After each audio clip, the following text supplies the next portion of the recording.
Anybody want to take, or has it been more than 2 weeks? It's been some amount of time. Does anybody want to take a crack at summarizing the events of last session? We took no prisoners and took no notes. that is a functional unless somebody wants to come in for the steal. Uh, I can come in for the steal. I mean, what it was is we went on that Minder colony job where we were supposed to kill the pirates that were Hmm. kidnapping Minders. Then we got there and the ship was completely wait. Oh boy. Oh boy. Sorry, Lou's getting close to a really good part in CE. Anyways, so yes, we got to the pirate ship and we noticed that it was very dank and derelict, and we fought our way through a bunch of like weird Minder hybrid uh amalgams, but we noticed something different, that they were being held together by like magic string basically and weren't necessarily alive to begin with. And then we got to the bridge where the uh of grandma, nanny, auntie, whoever it was that she referred to All of that herself. will work. Yeah, she was like a old lady who did some weird necromancy as well as experimenting with minder parts. It was a whole thing, and yeah, we got in a fight with her, and then scuttled the ship. Sev autopiloted it into an asteroid, and we got it off. Got away scot free, and additionally, Sev picked up a sort of like broken tape recorder device that detailed the logs of a mercenary that was hired by some unnamed corporation or somebody unnamed. Um, and yeah, what what that sort of sounded like was they were mercenaries that were hired to kidnap minders and scrap them and whatever. And they weren't doing so well. And then just all of a sudden, this witch lady appeared and just very slowly, uh, things got really bad and the crew got zombified. Yep. And the account was from what I was referring to, what I was calling like an under merc, meaning he really didn't have much idea of what was going on at any given point. Uh, he Yeah, was kind of just along for the ride. I feel like he referenced some like higher ranking members, like the captain, Hmm. and like their interaction with the witch lady that suddenly appeared. Yeah, Which The I matron. feel like, yeah, the matron. I feel like we hazarded a guess that she was hired, and because they were performing poorly, they just sort of whoever hired them gave her free reign to take control of the operation. Yeah, Which so the concrete bits of information you got from his accounting is that when somebody like worked up the courage to ask her about herself, she said that somebody prayed and she answered, but nobody really has any idea what the fuck that means. And even he was like, "Yeah, that sounds like corporate double speak bullshit." But then the other thing is somebody asked her like, "What is she?" after seeing what she could do, and the description she gave was essentially it was like an analogy describing if you were looking at a like finger poking down through the surface of the water from below and you thought that the whole of the thing was just the finger, or maybe she would show a hand is how yeah, she which tried to describe it. that's right. That's what sort of tipped me off into believing there was some sort of like deity bullshit going on.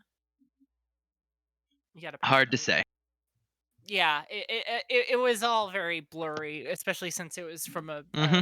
you know secondhand account from somebody who was not very high ranking. So Yep. And the things you found on board are the like string, which I think you pocketed, Sev, or I should say the thread. Then there was also this, the medicinal bracelet, the spell clippers, and the band of tidying were all of the other loot things that you had found, which as of last time we did not divvy up in any way just yet.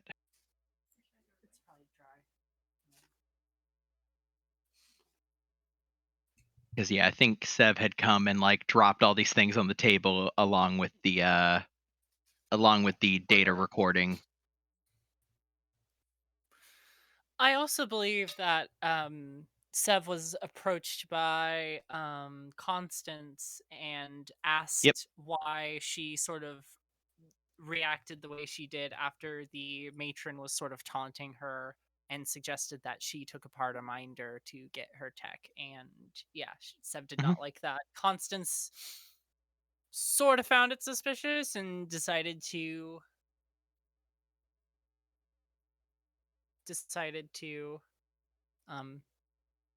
ask her about it and etc. So I guess then before we slip into character, I don't really know how to like go about divvying up loot, but it's probably easier to talk about it above table than in character. Yeah. So how we feeling, dudes?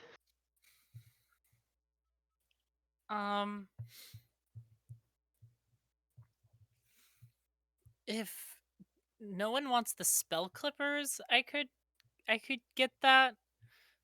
I think it might help with me like disarming traps or anything that we come across, or like I don't know. That's good. That's the only sort of request that I make. That yeah. Go for it. Yeah. And then there's the medicinal bracelet and the band of tidying, neither of which are attunement.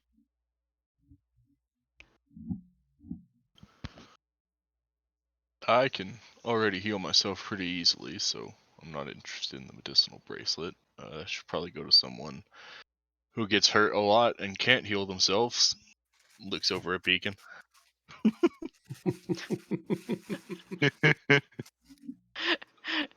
They kind of turn at you and don't seem to fully process this jab. We don't even have potions really to make use of this with currently. Not at the moment, yeah. Yeah, so that might be okay if we just put it to the side for now. Mm-hmm. Right, particularly since it's not attunement. A Hunter's Mark would probably be very good on Zedicus. Get an extra d6 in there, and it's not like you're concentrating on other things, and you're pretty far back most of the time. True. Helps you hit with your sneak attacks, which would be good. I was thinking about that for ducks, but I need to concentrate on stuff. So Exactly. I guess yeah. I'd contend with bonus action stuff, but I only have to do it once, so Exactly.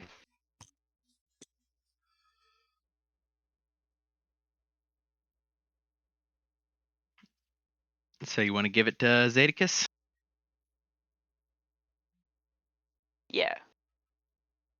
Yeah, that sounds like a plan. those are gorgeous, Cool. Jim. Oh, It's Yeah, beautiful. they really Jim. are. Thank you. It's my first set. that's awesome. Starting off strong. Thank you, Lou. Bragging to my friends about the dice. What's the symbol on the d20? It's like an eye with like sort of like radiant little lines coming out of it. Like the all seeing. Is that the? Yeah. Yeah. Like Is that the? Yeah. God damn it, Cody. Oh. a little Bill Cipher. It's a little Bill Cipher. It's very pretty. Thank you. Okay. So yeah, we'll set the medicinal bracelet aside for now. into probably just Sev's pockets. Okay, so What? Why me?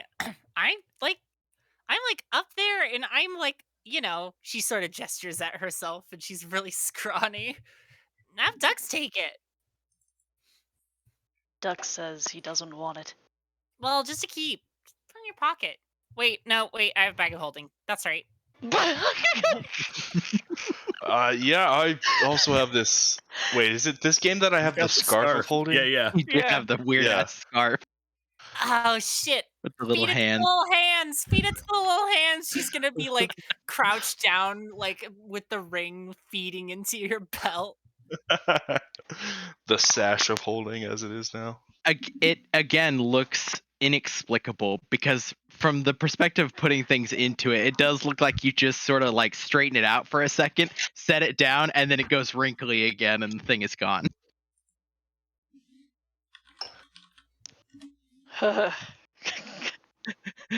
Like there's no like fluidity or anything. It's just one moment it's there, and then the next, as it like starts to fold in on itself and get wrinkly, the item is just gone. That will never not be weird.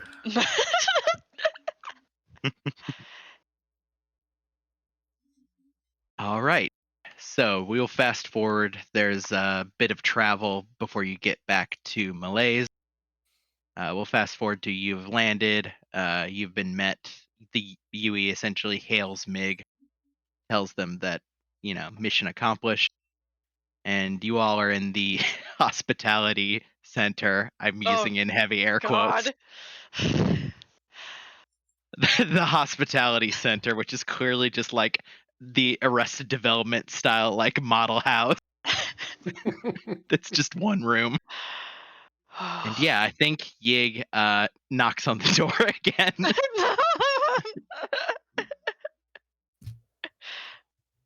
Hello. Knock, knock, knock. Mig just opens the door and steps past the door them. gets open. We have to just leave Yig out there. Was the mission a success? Yes. How dangerous was it? Incredibly? Mm. Yeah. One of the more bizarre things I've ever seen in my life. Has the problem been permanently resolved? Thoroughly. Excellent. How does 2,000 gold sound? Hot dog.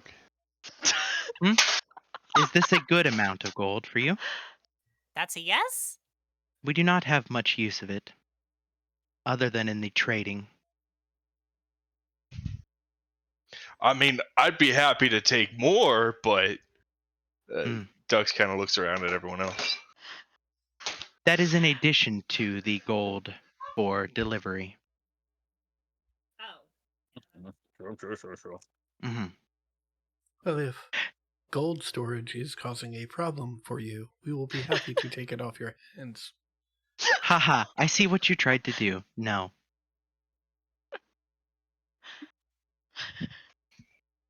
Your friend Dux gave, what is the phrase? Gave the game away.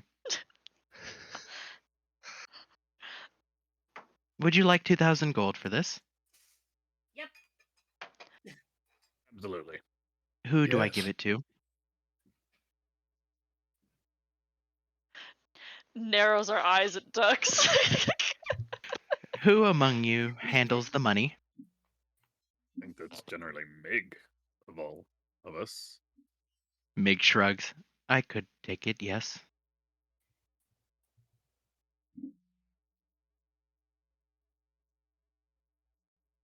Very I've well. got it, Mig. Don't worry about it. Don't worry your robot hands. Right.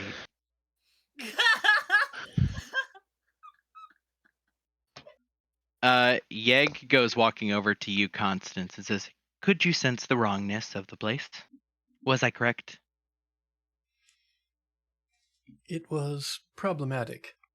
Mm-hmm. It no longer is. Excellent. I will relay our satisfaction to your employer. A high review, to borrow a sphere term. Daedicus just shivers.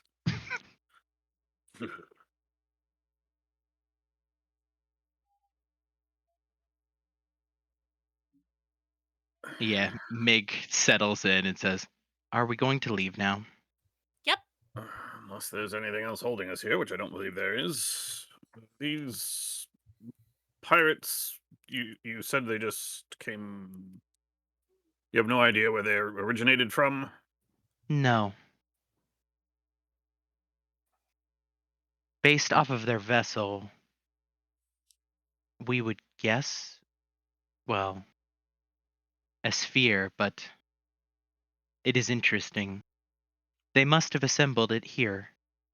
I do not think they could have traveled the distances required. What makes you say that? The vessel seemed to be sturdy enough. True. It would have taken a moment. Like their eyes flash a little bit. Several years.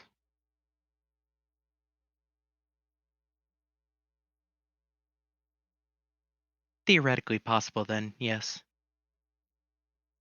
Hmm. It is not unheard of for vessels to be constructed on the other sides of ports.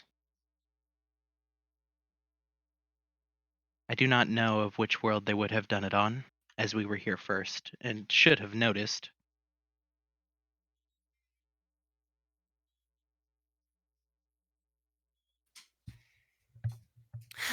Yeah, about that. Don't we have like what was that little bit of intel that we got that sort of made me think that there might be somebody on the inside? Oh, right. They knew we were coming. They knew we were coming. Interesting. They We- might have. Well, no. We resolved this. We resolved this. Yeah. It's fine. That's fine. The thing Yeah. the thing that we have concerns about, it may likely be that there is someone who has been kidnapping minders and then selling them. Hmm. I am told that is a broad problem at the moment. You see Mig nod.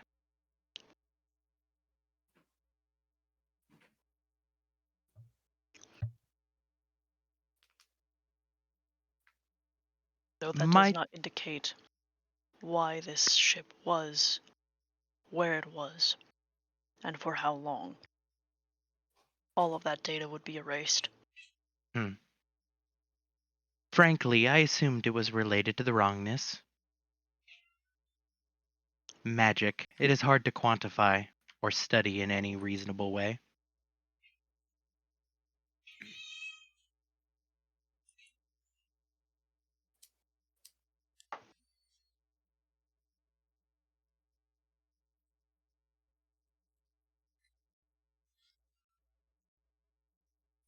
Yeah, Mig gets to his feet. Shall we leave now? Mm-hmm. Yes. Where are we off to? Back to Seaside, or do we have something else here that requires our attention? I assumed we would go back to Pendledock. Yeah, we don't have any more jobs on our bulletin currently.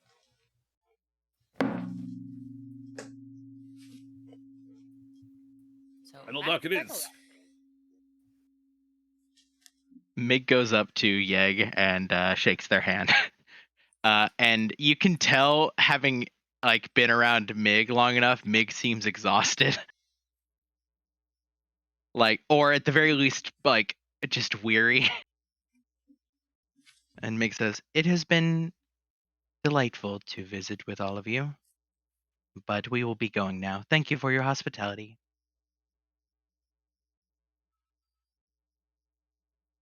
Yeg just nods enthusiastically and like pumps Mig's hand. Yes.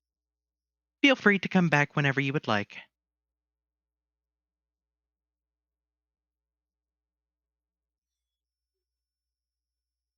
Yeg is just standing there like waving robotically at the rest of you as Mig starts to walk out towards the ship. We I'll leave. leave. Yeah, the second you're out of like what would be earshot, you hear you hear Mig mutter, "They are quite exhausting." Yes. Mm-hmm. They are not typical of my kind, but as the liaison, they are enthusiastic. Far too enthusiastic. Beacon looks at Dux with kind of a look of like, was that appropriate? Was what appropriate?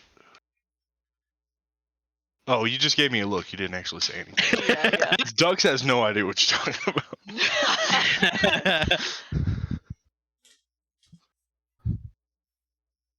We have a lot of money now, guys. Just saying. Do you have plate armor yet? No. God fucking hell. Yeah, as Mig says, I would request 200 gold for ship upkeep. Absolutely. Is that acceptable? I'll hand him 20 platinum. He nods. You can see he like belts it like magnetically kind of at his waist. All right, this scarf still has in gold quantities 4,022 gold. Not bad. Not bad.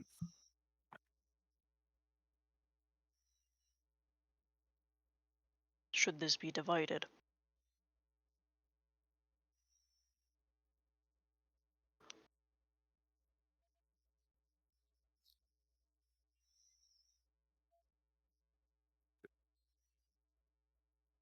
That would put 804 gold in everybody's pocket.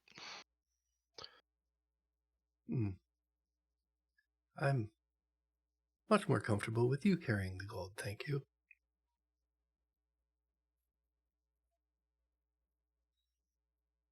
We would like to be paid. All right, there is two of you, but you're only getting one cut. There is one of us. Oh, it's still real confusing with those. Okay, here you go. I'll hand you 804 gold pieces. Dux, you haven't drawn a lot of things out of the scarf. If taking things into the scarf is weird, getting them out is very strange because you essentially send you ask for it in your head, like, give this. And what everybody else sees is like little tiny hands like reaching like into the scarf and then dragging something out as they're like climbing over each other to like lift something out and put it into your hand. So yeah, you get like 2 bags of gold just plopped into your hand. All right, it's gonna take me some time to count, so just be patient. Don't distract me.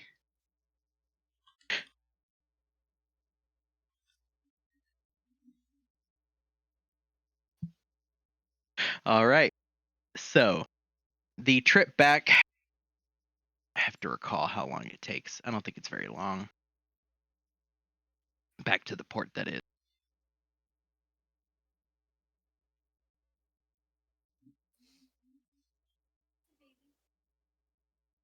Yeah, it's only about a day. Okay.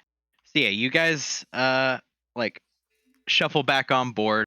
Lim, Brim, and Dina have like taken their spots back up. And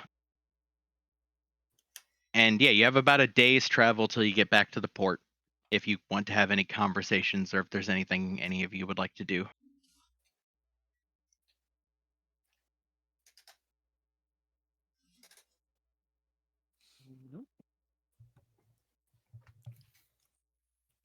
Okie dokie. No. So you get back through the port on Melthos, bringing you to, and move it to the right map. Oh yeah, I forgot. I'm looking at a different map, so I forgot about the drawings I did on this ship. Mm-hmm. Completely forgot about that. Okay. So yeah, you make it back through, no problem. And the second you get onto the like sphere side, or rather the sea side of this port, roll me a perception check, Beacon.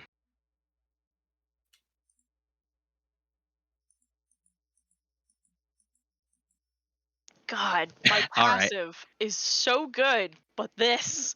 Yeah, so Mig calls for all of you to gather around. Essentially calls to meet on the second level where the like dining room is.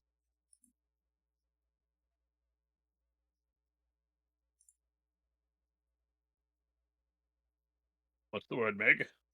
I have new job listings. Mm-hmm. Yes, they've been relayed to me. All right. What are we looking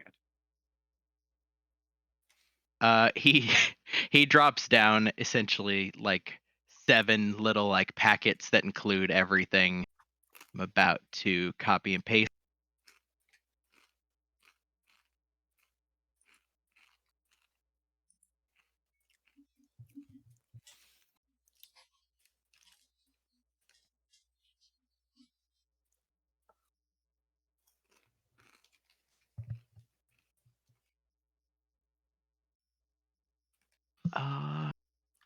Gotta do them in pieces.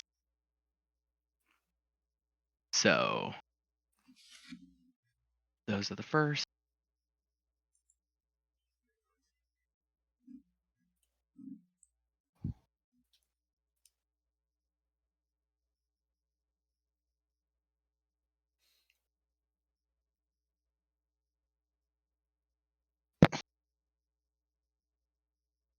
And the one thing you do notice about these particular like listings this time is they include a lot of notes that you would assume are Caphne, or like editorializing basically, as in she has looked into them somewhat and is giving you a little bit more information about it than you all had previously when you would simply accept a job.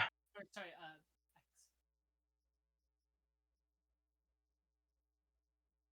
Say each of you get handed a packet that reads these.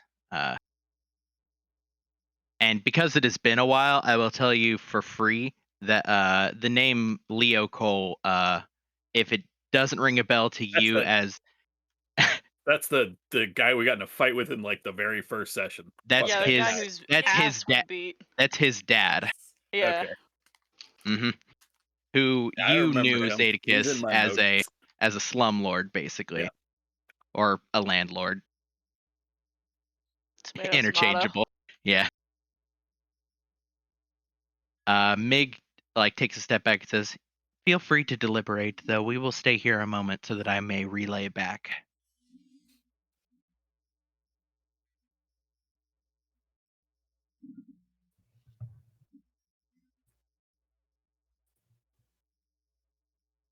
are we back?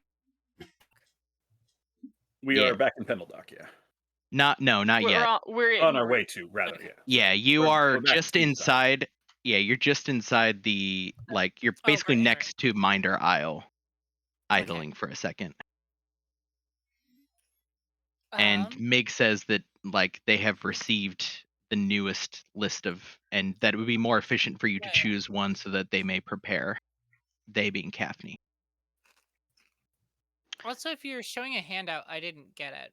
I put it in the D&D or D the Discord job listing. Found it. Yeah. Beacon excuses himself for a moment. Mm-hmm. While we are considering options, may I present another? And I'll pull out the Sky Speaker rod and put it down on a table. I think it may be in our best interest to return this.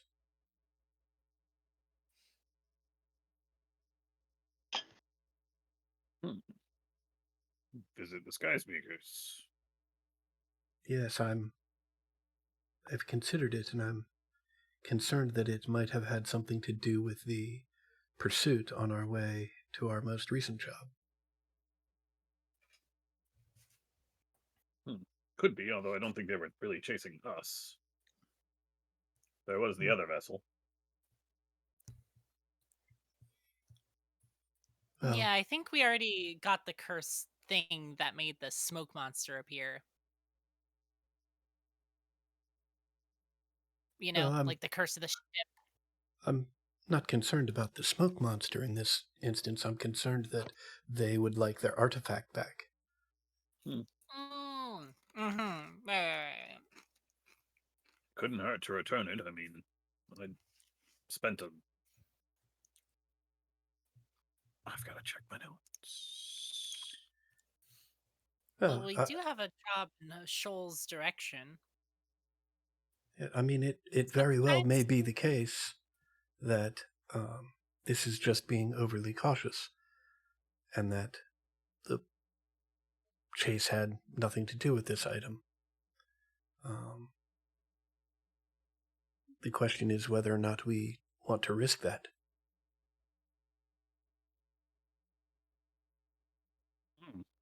I mean, it can't hurt to return an artifact to proper owners to begin with. This one, if it's something you're willing to part with, of course, and obviously it seems you are. I did spend some time on the Isle of Volstead, not far from Shoal, where the Sky Speakers are. Raids, taught, whatever you want to call it, where they do their pilgrimage. Well, Might be a good place to start. yes, just something to consider as we're choosing jobs.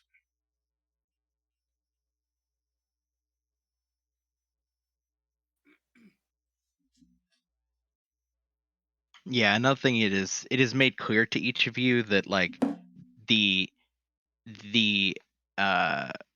warning you like ahead of time is more of a prep thing, as in like the more time that Caffney has to pull resources to get a better handle on whatever it is that you decide to do, the better. But that you are free to then go back to Pendeldock. If not, like it would be preferred that you stop at Pendeldock first.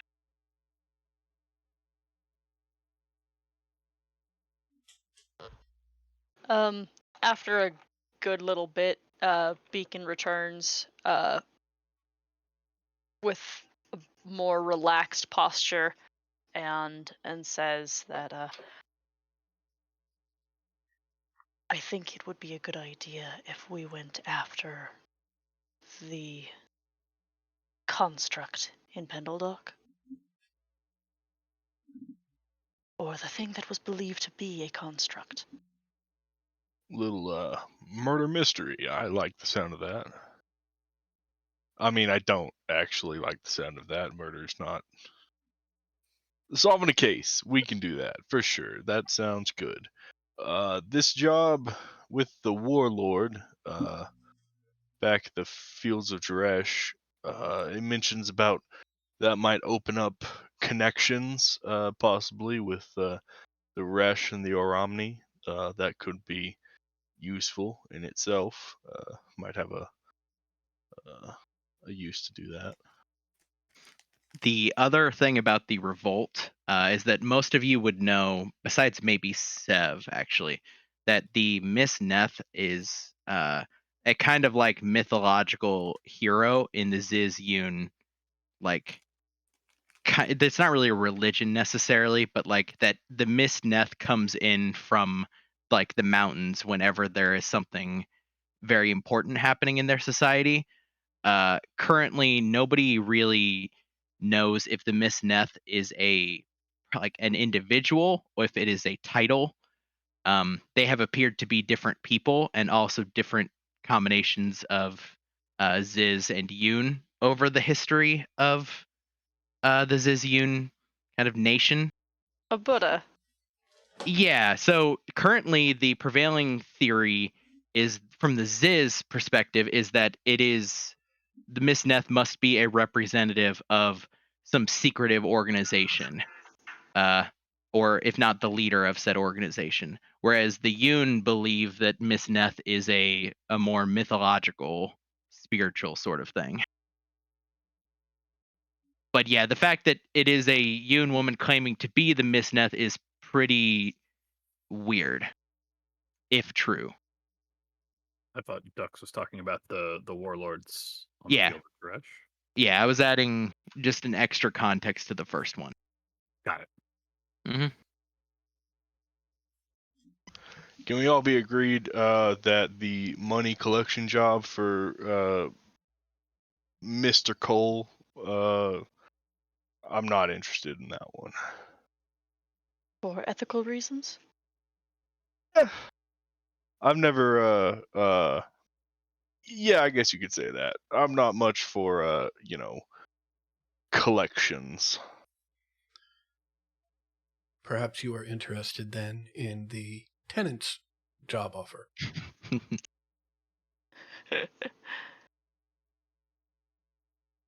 Oh, I stopped reading that pretty early. Yeah.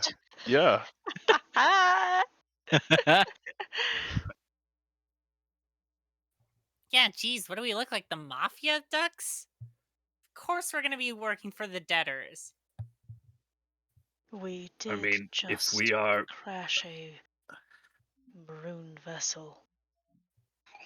also, I'd All like to think that if purposes. we're going to take the job of a hit, that we would in fact look like something from organized crime. Throwing that out there. On the other hand, I'm somewhat in agreement with Beacon that whatever this, everything okay? That was Miles. Oh, That was Miles very close to me. Apologies, continue. That's what- if we're going to be doing so much business out of Pendeldock, it might behoove us to ingratiate ourselves. Some of our business does seem to be on the less than savory side, being able to hand a serial killer over to the police might endear us somewhat to them, so that should things ever turn it might just get us some good Christ, what is the word? Might help to bolster our reputation. Also, as per the last one, it is made clear that you could pick probably 2 of these, maybe 3, but certainly which are the top 2 that you would like to do and in what order. There's a needle we can thread Uh-huh. that does the bottom does the tenant's hit Uh-huh. as well as the murder catching. Uh-huh. And leaves us actually scot-free. But that's a delicate needle to thread, and I'm not It playing certainly is. someone who is currently clever enough to be able to suggest such. I am not playing someone unscrupulous enough to suggest. I think the grim servant and the petty warlord are up there.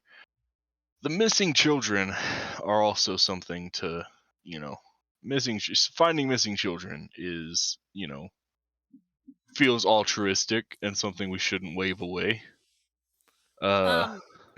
Also, just putting that out there, somebody mentioned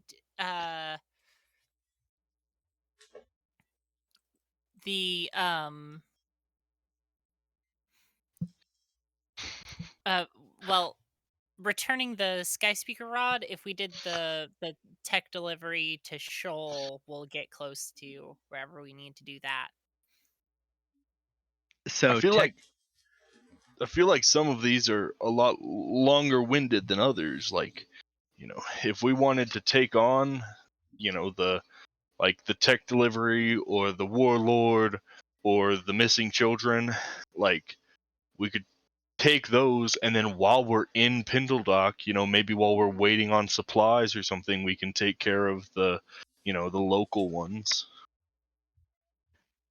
Also, the delivery job technically is to go to the port of Shoal, and then to basically swing by up to Study, which is like the nearest town or the nearest major port to the wall, or the falls as it's called. So even though the whole landmass here is named Shoal, but the port of Shoal / the city of Shoal in Hearth is further up the coast, a ways away from Vosted.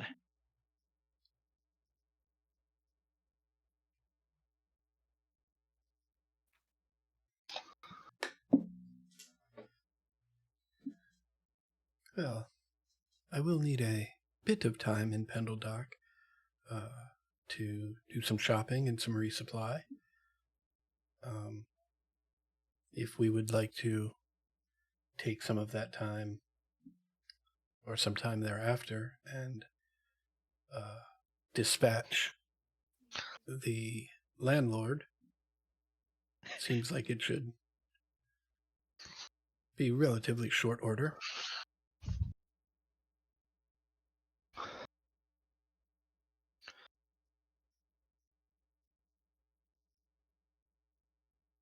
Now, this job does specify discreet untimely death. As Beacon was saying, I don't know if we're the best for that particular portion of it.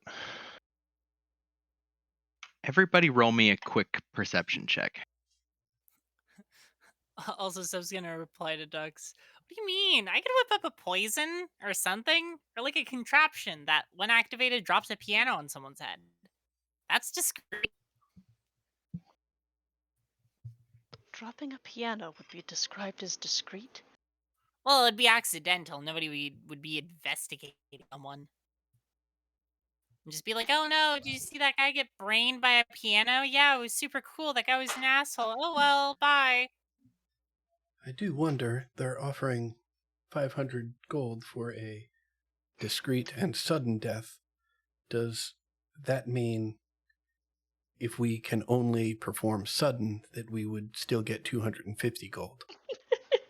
And if we just go out, Leo is asking for 500 gold, is looking to pick up his own loans. The question becomes, if these people have 1,000 gold pieces, why their loans were outstanding. So I'm somewhat led to believe that they perhaps do not, in fact, have this money that they are describing. 1,000 gold? I thought it was only 500, and then the additional 200 is if we kill him assassin style. No, it's 5 and 5. A large number of tenants have pooled resources and offered 500 to visit some violence on him. Yeah. And then one tenant is like, here's 500 if you can discreetly kill this guy. Mm-hmm. Perhaps they are simply looking for... I don't know if we can do end both to of the those problem. jobs. No, that would be impossible. Well, it would be impractical, at least.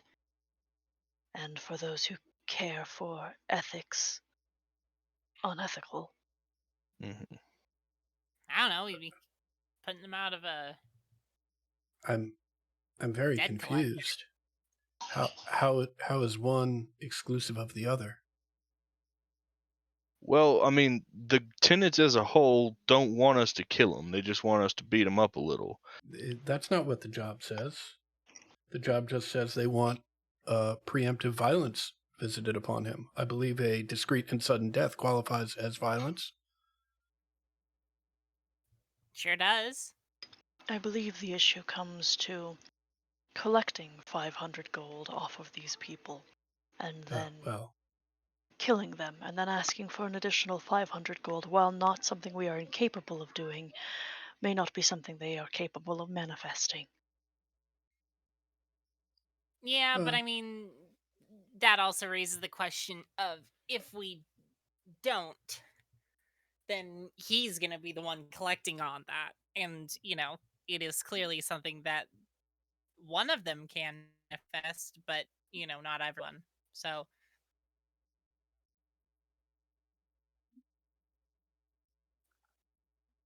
my point is he'd be taking that money, and then there'd still be the problem of him being a shady debt collector. General sleazebag. Mig pipes up. I suppose it is a fair point that if you're going to murder a man, you may as well rob him while you do. I think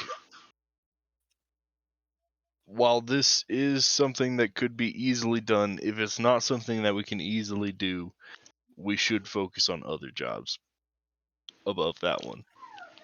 There is Yeah. high risk, perhaps.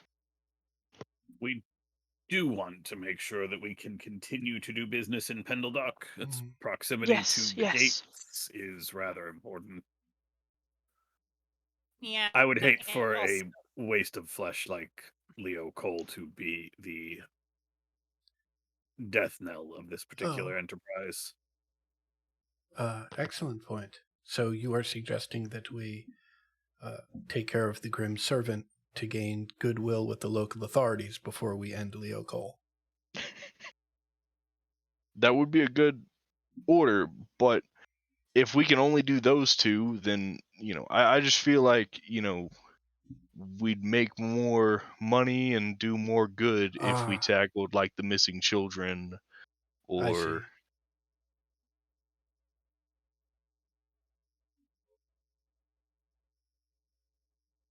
The missing children has a potential to give us, like, 1,100, it looks like.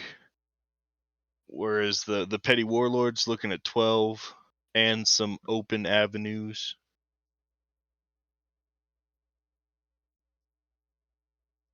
$1,000 for the Zizyun Misneth thing. Yeah, we should probably definitely take one of the higher paying jobs that are outside of Pendledock. But we should investigate that murder mystery. Yeah, and I mean that one's 1,000 for sure,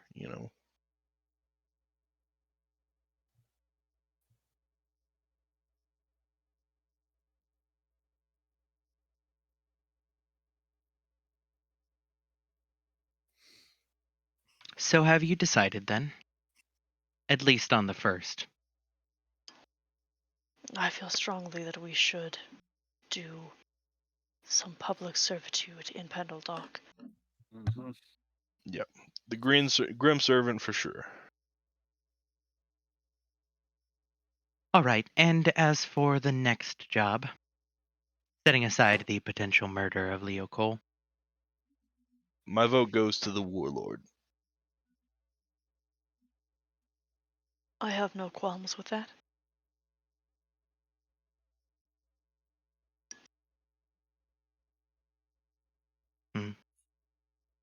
it will likely involve a substantial amount of violence. In We are theory, capable of that. true.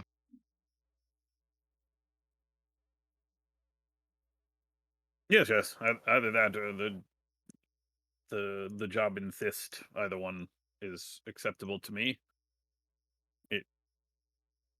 The advantage of Juresh, I suppose, is that we would be fairly close to Aerith as well.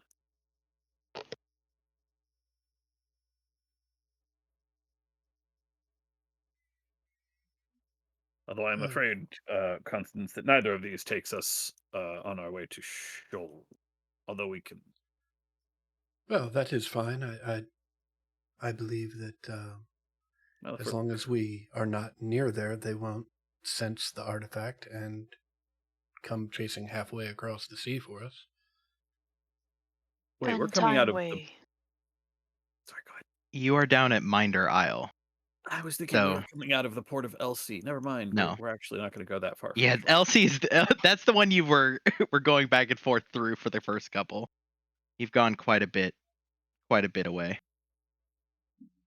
All right. Well, we might be able to hit Shoal on the way to Pendeldock. Ignore me. I'm definitely not the navigator or anything, and should definitely not know where we are. Technically, the like port, it's a little unclear in my description, but the port where you'd be picking up the tech is like the port of Shoal or the city of Mhm. Shoal, Mhm. which Yeah. is kind of equidistant, weirdly, to Pendeldock, just over there instead of over there. We'd add a couple of days to the journey. And then going up to like study up in Bellow Belt would be another little bit. Yeah. Perhaps we can, take on for sure the Grim Servant and then the Warlord, and then push to say we also want to take on the third job with the missing children, and try to get all three of those. You would like to have it reserved then? Looks at the others. Sounds like It an would excellent mean plan. it would mean that someone is not assigned to it. Though it would not be resolved and may grow worse. But Oh, I was just thinking that we were the only people that were doing anything. She probably has other people out there working that, might be able to also solve it, but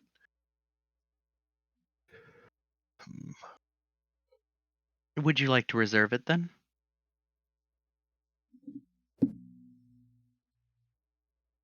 maybe Yes. since this has missing children on the line, we do that one first and reserve the Warlord. Hmm. That might mean that the Warlord will grow more powerful and be a harder enemy to fight, but there aren't missing children on the line. True. Or a murderer on the loose. We could. The Isle of Volstead is directly north of where we're going to come out. If we can resolve your issue, Constance, with this rod, it could eliminate the need to go all the way up to the port of Shoal, and we could head straight for the Barrows of Thist if we want to bypass. I mean, we wouldn't get the money for the technology job, but we would get to the Barrows to look into this kidnapping concern much more quickly. There's a significant amount of backtracking and bypassing our destination if we go all the way to Shoal. I see. So perhaps the shortest path that matches with jobs that we are interested in is to head from the Port of Minder Isle to Volstead to return the Skyspeaker rod, and then to Thist to investigate the missing children, after which we would return to Pendeldock. Is that what you are proposing? If we are concerned about the timetable, as it were, of these two jobs, we have several options for how we could go. We could ignore Volstead entirely if you're not concerned about if there's no rush on returning that artifact, and head straight east from the gate and head straight to Thist. It would certainly save a little bit of time. If we go north to Volstead, we would certainly have to return almost to this gate to bypass the waters of the Vast. They're not exactly fond of outsiders in their waters. It is worth also mentioning that the Grim Servant job may be time sensitive as well. We should get there as quickly as possible.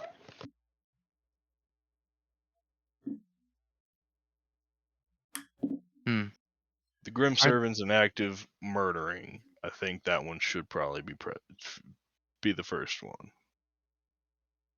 I am in a unique position right now to ask for further clarification on anything you would like.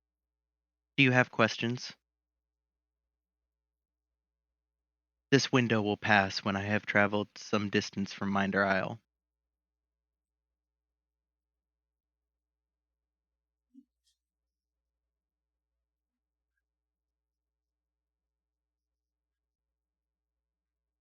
Oh, I think we should just get back to Pendle Dock and capture that grim servant. Well, any questions we have, we'll have to get it with the law enforcement to answer. Mhm. If you can get a hold of whatever information you can about this active case, that would be appreciated. But if not, we can always, I suppose, speak to the authorities when we arrive in Pendledock.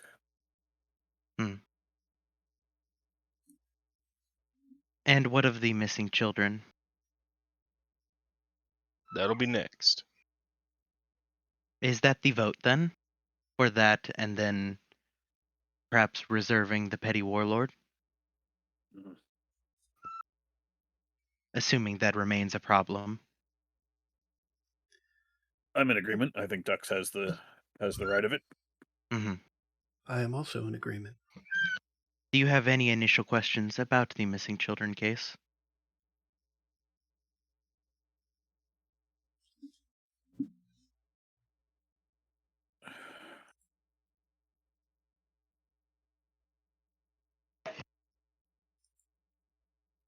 I mean, Caffney's report says that they're working to corroborate any claims that these children are either missing or that this rate is increasing. I am assuming Indeed. that none have been returned, so much Indeed. like with the Grim Harvester, Grim Servant, whatever details we can get from authorities is a great place for us to start. If not, if there's even a single confirmed victim, that will give us somewhere to begin when we arrive in Thist. Worth also considering. If the missing children are related to the concern,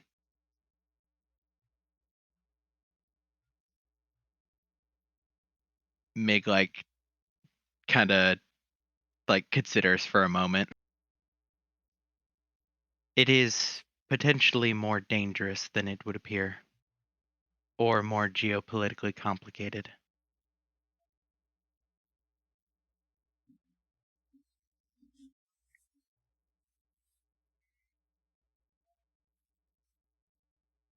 Noted. Indeed. I do not think that makes it not worth doing necessarily, but it is something to consider. For a vessel such as this to, well, to make itself aware to the concern comes with it potential risks. The UE has not vetoed this job, thus it says that this is acceptable to take. But it is worth considering.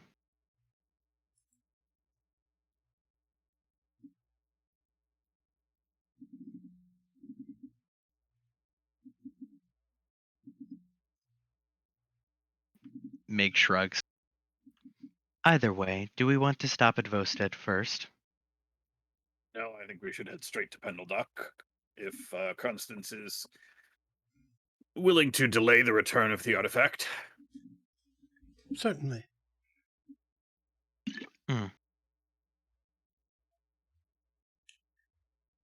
Is everyone here in agreement then? Agreed. Beacon, this time you, having been cottoned on to the fact that it is happening since Mig said so, you catch a very. It's strange because you've heard minders Oh, communicate with each I- other. I don't think I do right now. Correct. I don't hear this Yeah. right now. All right. Yeah, you're right. Yeah, Mig cocks ahead and says, All right, Caffney will look into that. But she says that you are welcome to meet with her if you would like to, either as a group or individually when we return to Pendledock. All right. Kind of weird question, but does some like equivalent of radio tech there like our only way of communicating across the ocean really is MIG, correct? Yes, and also it has never been it only very rarely has MIG been able to communicate this far. Okay, that's what It hasn't happened very often. But yeah, there is no like just readily available, I got radio across. There are sending stones and stuff, right? But Right. I mean, I've got a You I get got a 25 word radio. yeah.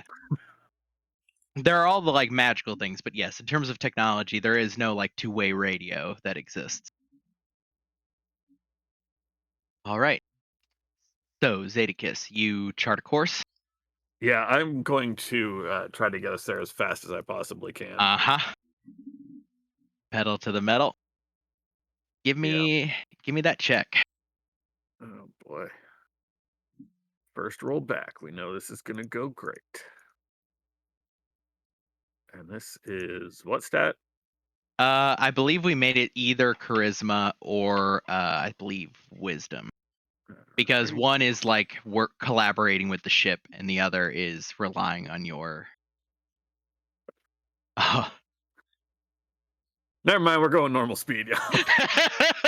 Yeah, you're going normal speed.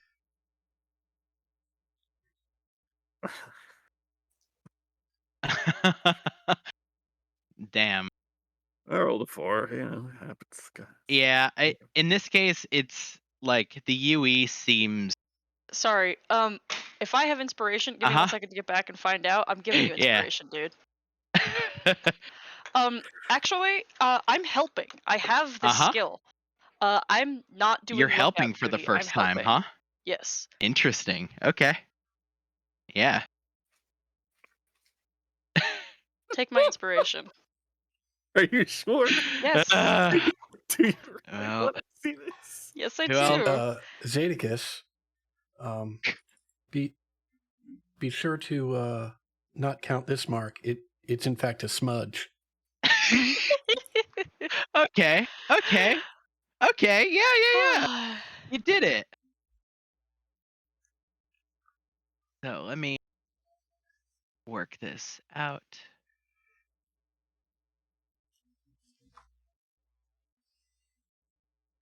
So you're trying to go as fast as you possibly can, right? Cut off as much time as you can. Yep. I'm just going to take us straight over the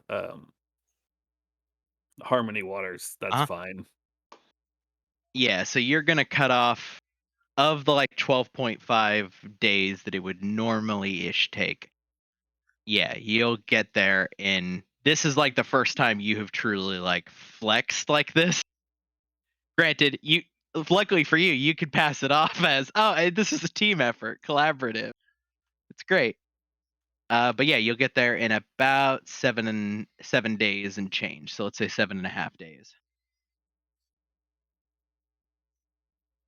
And I think very specifically, a lot of the reason why you end up going so much faster, do you get when you're doing this and there are others gathered around? I suppose I should ask you, what do you like? Do you get your charts out? The charts that in have. this case, I will. Yes.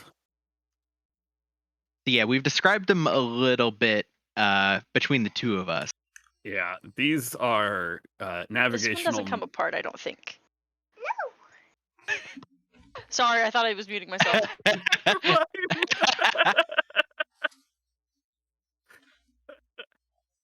Continue.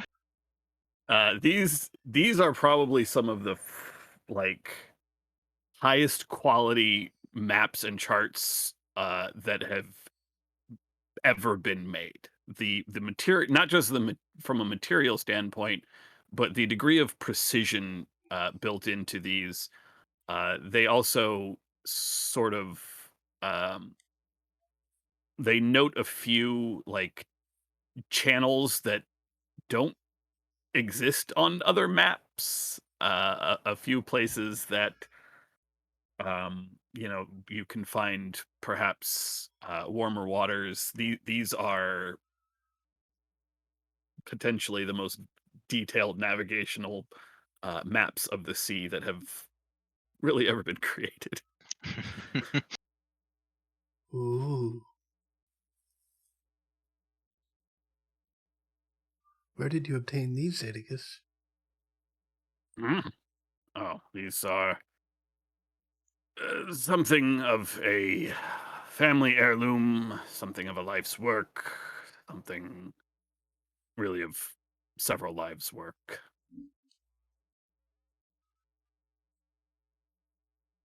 Yes, they're quite impressive. Yes. I try to, well, this seems like an important enough occasion to perhaps justify their use. They are highly sought after by some less than savory groups, as well as some other more powerful entities. They are mine, so I don't want you to think that I have stolen them or anything like that. As I said, these are part of not just my life's work, but many others of the Wavecrest name. Congratulations on such an artifact. Either of the two of you in the room can roll an investigation check on the map if you want to like get a better handle of like what's going on, or if you just are vibing with the artistry of them. They are very pretty. Is up to you.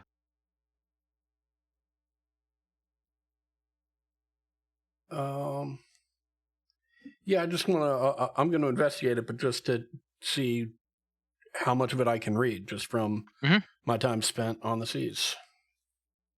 Not much. Yeah, you like it is immediately there. You can feel the like little flicker of more paying attention to this map. But it is immediately apparent to you that if not an actual cipher at work here, things are not immediately obvious how this works, or like there's not a like universal designation of like here's how much time you will break down, or here you can tell the most you get is that not only does this map convey the tides, it seems to be conveying the tides over time. But that's like the limit to what you can get. You have no idea how or what that means.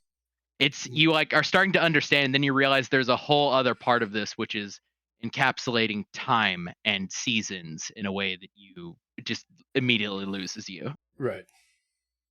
There is a noticeable blank spot in the middle of the map where the maw would be that just... Oh my god. Uh-huh.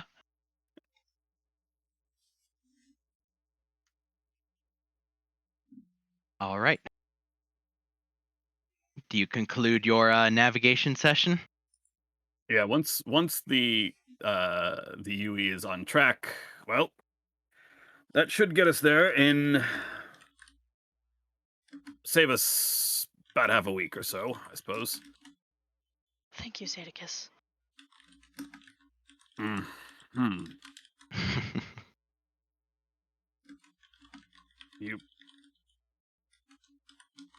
You are welcome.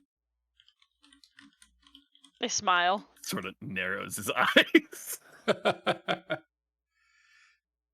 They don't seem to notice.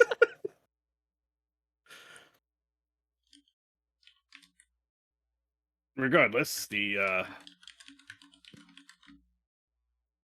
journey will still take some time, but I think once we get there, there may be some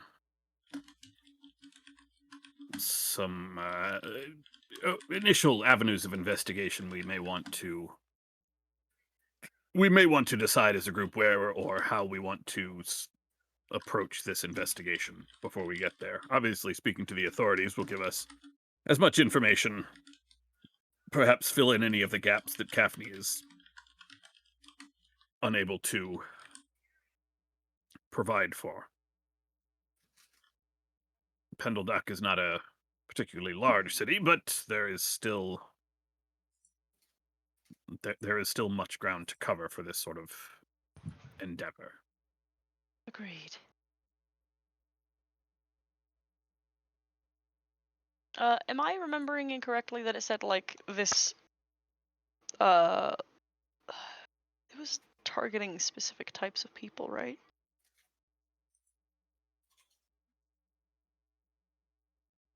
Yep. Yeah. Okay.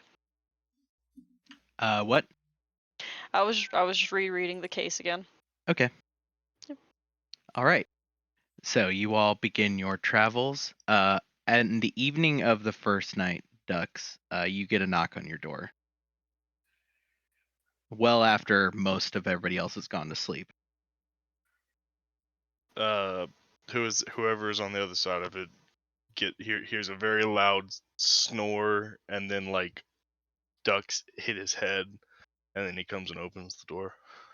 Yeah, standing there weirdly is in kind of the dark, you can see her eyes glowing yellow, is Brim. And she pushes past you into the door and says, "Right, well, we're going to need to have a talk." Okay. Mhm.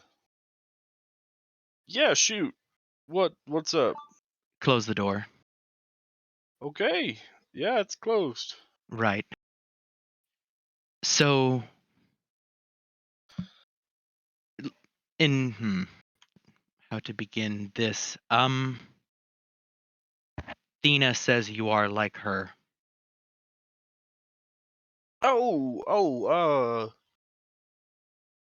Yeah. I mean, sea touched, you mean? Hmm. Yeah. She says you know that she is sea touched. Well, it's you know, takes one to know one. I get. Well, no, not really. That's look. Yeah. I believe Zadicus suspects or knows as well. Lim will be talking to him shortly. Is there a problem here? No, but it is my understanding that you all have decided that we are going to Thist, specifically to the Barrows. Yeah. Mm-hmm. And the job said that Duergar and Deep Gnome children have been going missing, yes? Mm-hmm. Mm-hmm. She looks at you meaningfully and just lets it hang in the air for a second. Oh, yeah. Okay, I hadn't thought about that. Well, y'all are gonna be on the ship, you know. Y'all be safe. True, we will be staying on the ship. I am warning you because it is a secret we are keeping because we have to. Because Right. it's safer for her and for everybody else involved. Understood. But if you're wading into this thing, well, it's better for at least some of you to know exactly what the shape of this thing is. I'm not sure I'm getting what you're getting at. Do you know something about this case?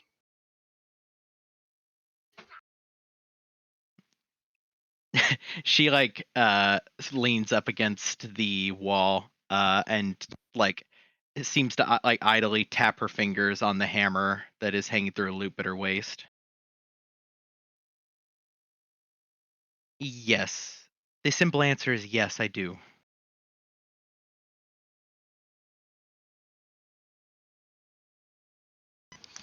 All right. Well, I mean, you don't have to tell me anything that you don't want to, but anything that would help us, get to the bottom of what's going on and help or stop whatever is going on. We are from Thist. We're from the Barrows. Mm-hmm. And, well, we are currently hiding for a reason. Oh, so the Barrows aren't having a their missing children problem isn't children getting abducted, it's children running away. It could be, or it could be a mixture. I do Mhm. not know for sure, but it is a known problem among some in the cities. They want those like you, and more specifically like Thena. Want them very badly. Some of us chose to disappear, to run away, because she shrugs. Mhm. But the reason why we ran away is because some had gone missing, and their caregivers did not know where they had went.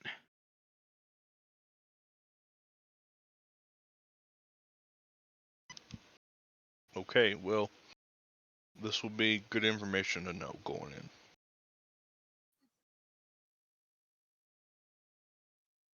Lim and I have only gotten as far as agreeing to tell at least the two of you about this. I may I'll have more information for you by the time we get there to make your search a little more specific. understood. Yeah, we'll do what we can to keep this as quiet as we can. If if it comes up in a way that it needs to, uh, you know, I'll do my best to make sure this is y'all's secret to tell, not mine. She kind of scratches at her head, says, "Look, you've been aboard for a while now.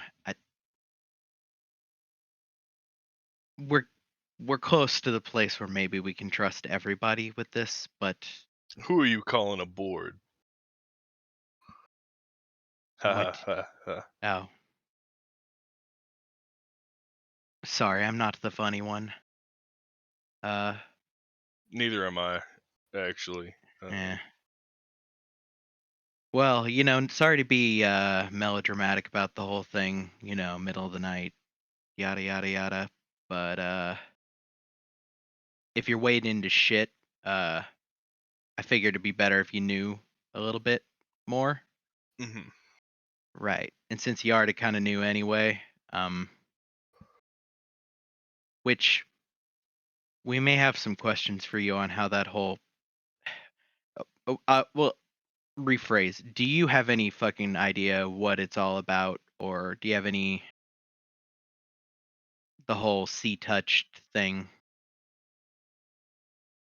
Well, I mean, I never really questioned it. So that's a no. Yeah, it's a no. Right. Okay. Well,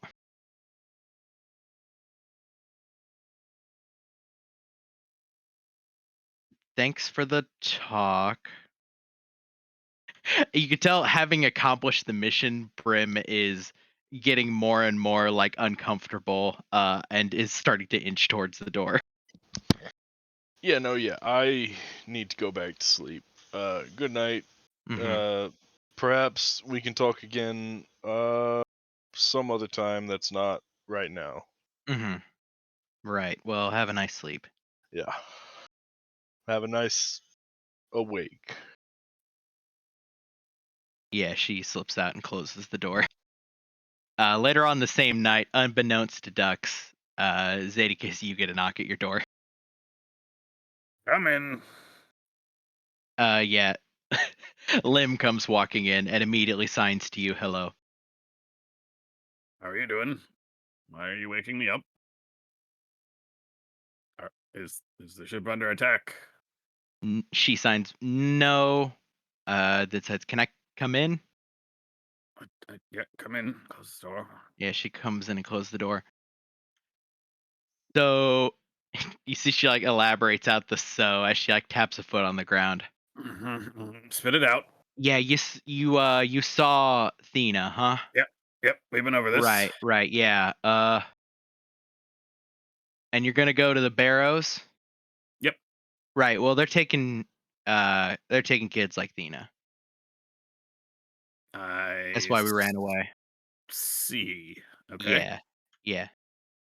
Well, at some point we should have a discussion on what you know and what we Mhm. can figure out about the group that is taking them, what's going on, all that stuff, so we can figure out exactly what we should be doing. Because if you are running away from this group, uh, It's I'm not a group. We're pretty sure it's bigger. I don't know if it is the concern, but uh, they have resources. hmm, I see. We know smugglers though, so those that smuggled people like us out.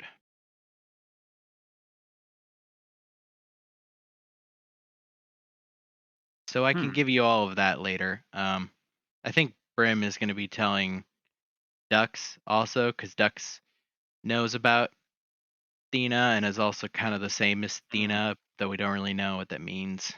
Yeah, he asked Yeah. me about Thena when the ship was attacked, but Mm. I didn't. I was ambivalent, but you're She right. He smiles definitely broadly. knows. Thank you for keeping our secret. Mm-hmm. Of course, people on the run have a certain place in my heart. I understand She the cocks a head. desire to be free. She looks around conspiratorially and then signs experience. You will sign back considerable. She smiles widely and nods. She considers for a moment and says, "I will leave you to go back to sleep, but since you have taken this mission, um, we thought it would be best to inform at least some of you about what you're wandering into." Mm-hmm, mm-hmm. It may be worth, when you're ready to, trusting the crew with this, the whole of the crew. I don't imagine that there's anyone here who is going to be willing to turn you in or anything like that. And the more they know, the more they are able to, well, resolve this however seems the best resolution.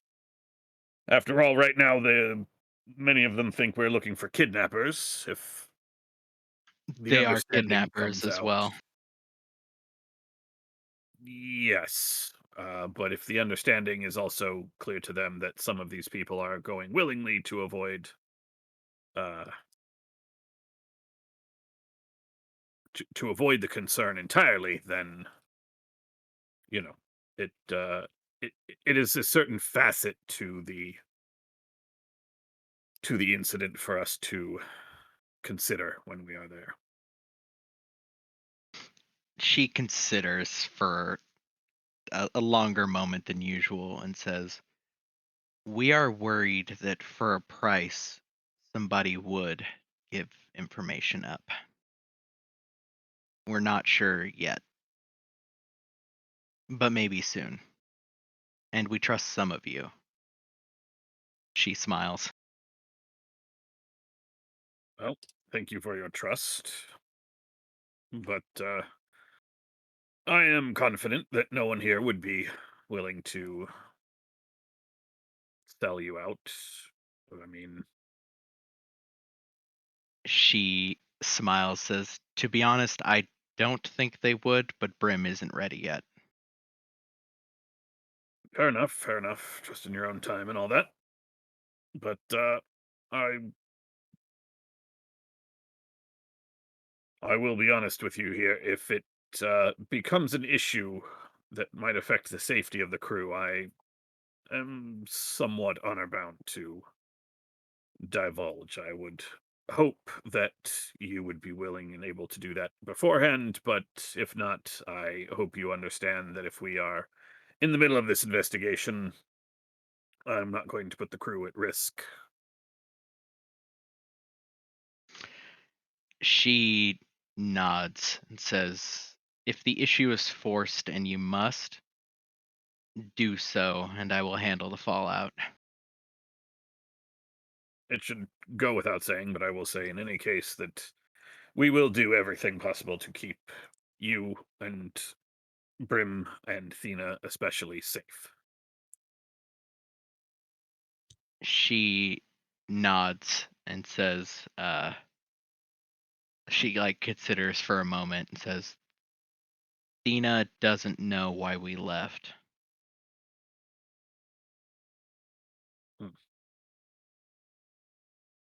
All right, that's probably for the best, I suppose. She's very young. Mm-hmm. She is sea touched. You and Yes. Brim? No, we are not. Then why? Then you are simply on the run to protect her. Yes. Understood. Well, She signs pretty emphatically. She is our younger sister.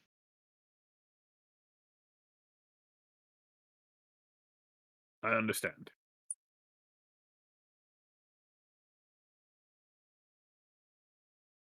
After like the moment of like emphasis goes away, she eases back up and smiles and signs, "I'll leave you then. I just wanted you to know." I appreciate the heads up. I have some contacts in the. Um, well, I will reach out to a few old associates and see what I might be able to learn. She smiles again and signs, uh, "Well, either way, thank you. Uh, and I'll leave you to your sleep." As she Yeah, opens the yeah, door yeah. and looks back, and the door closes. All right. So we got a few days of travel. Is there anything anybody wants to do on the first couple days out? Any specific projects anybody wants to be working on? Or I should say, I'll go through just a general.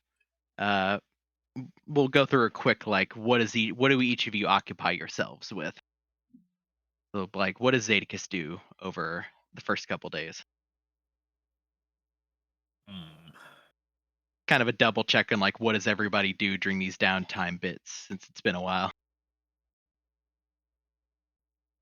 For the most part, he is just double checking their course, making sure that there's nothing he can do to speed it up anymore. Mhm. But after the first few days, when it becomes apparent that no, this is pretty much pretty much the best he's gonna be able to do, he will just settle into the usual routine of uh, piloting the ship, not Mhm. piloting, but working on the ship. Yeah, I think in order to maintain the pace, you do notice that you have to do a lot more collaborating with the UE, like actively, like making adjustments daily, making adjustments for things the UE. You are now realizing like the shape of what the UE is or isn't aware of, and that your charts include a lot of information that the UE doesn't know anything about. Yeah, you have to do more active piloting than normal. Uh, but that's still only, like an hour a day sitting down and working through things. Yeah. All right. What is Beacon doing these first couple of days? Not working Hmm. in the on watch for a majority of it. Yeah. Still performing duties, but like uh cheerfully and pleasantly assisting other crew members with general labor and ship work. and helping with navigation.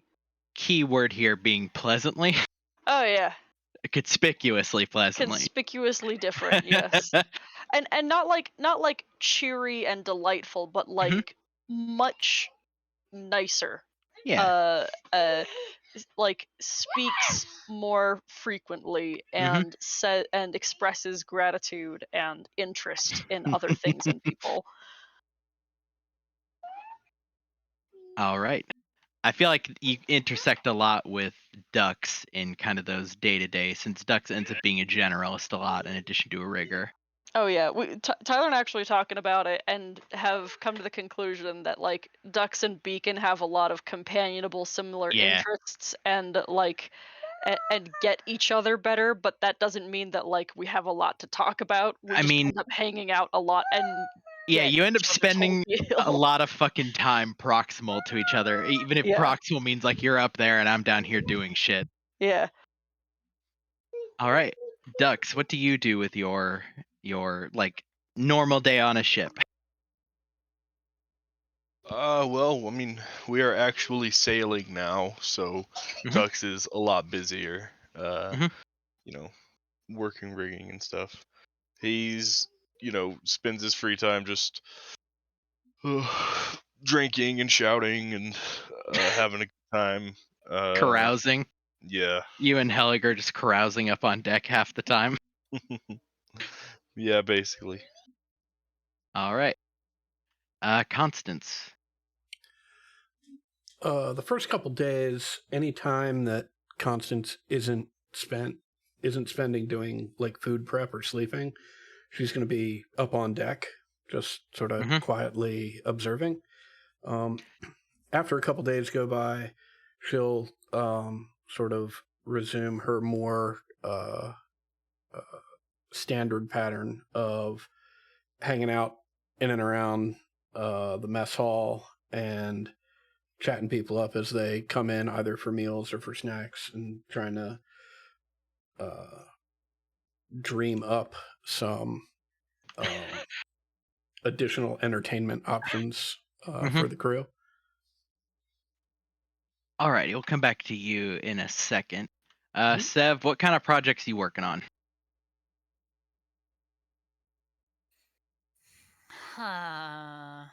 You finally got some free time to sit and tinker with shit. Free time, but no fucking Well, yeah. tinker with, unfortunately. Hmm.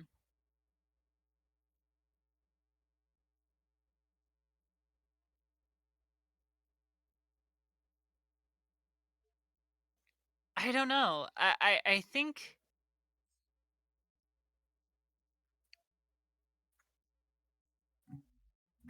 she'll just be like sitting in her room tinkering with her armor offhandedly, and if Mig's there, she'll probably ask him something.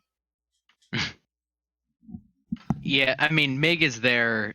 Like, Mig spends any time that he is not going around seeing to the duties on his clipboard. He usually spends it standing in the corner reading something. Hey, Mig. Awkward question, but it's important. Sure.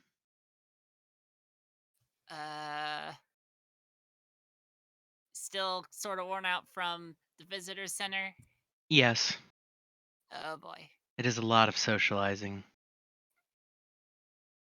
It is. Speaking verbally is less exhausting. The pace of conversation is substantially faster. More overwhelming for those of us that do not live in colonies. Right.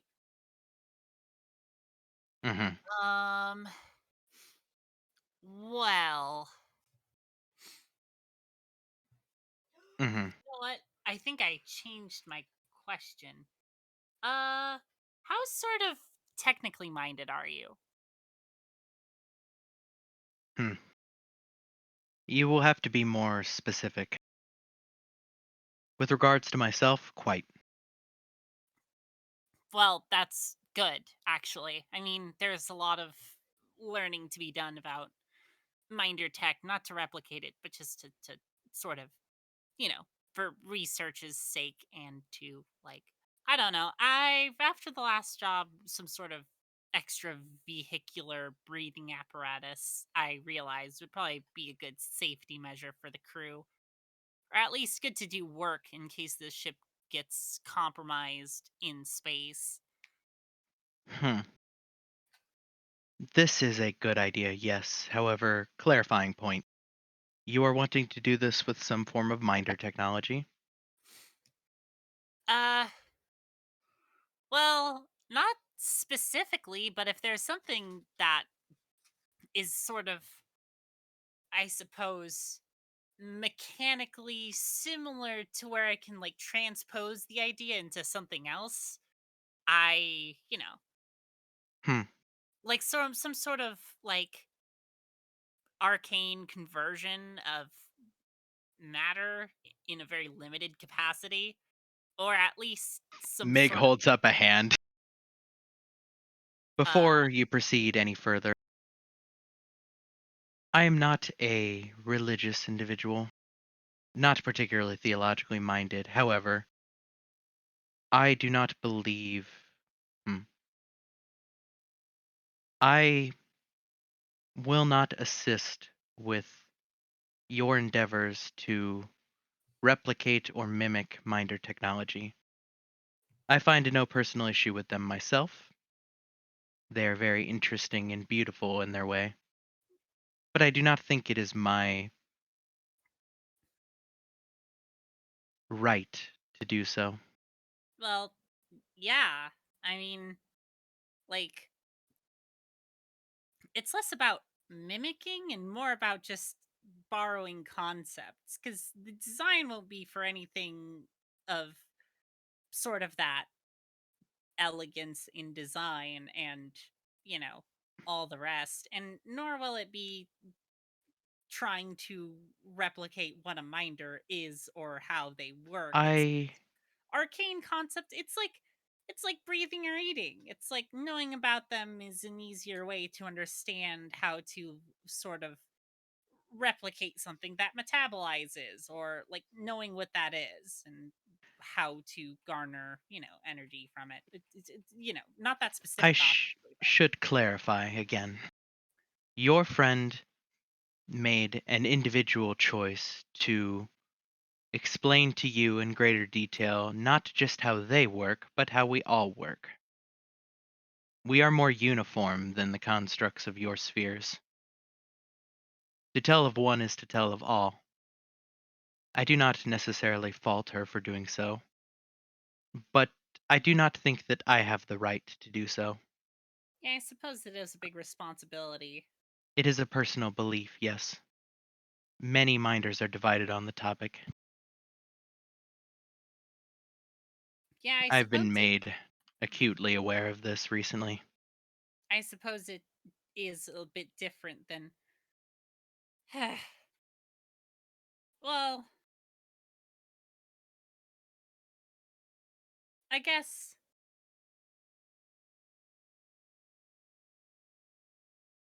I will offer what assistance I can, but this is the first time you have explicitly asked me to assist Yeah, in I mean, engineering of this sort. I sort of I sort of get it. And I mean, not to have a whole philosophical debate on it, but a squishy sort of humanoid Hmm. creatures, we all work the same basically, and it's like the same thing. But I suppose the difference is that there are people out there trying to. Well, I suppose there's some crazy dumb scientist that's trying to make a synthetic human. I don't know why. He shrugs. I did not mean to embarrass or shame you.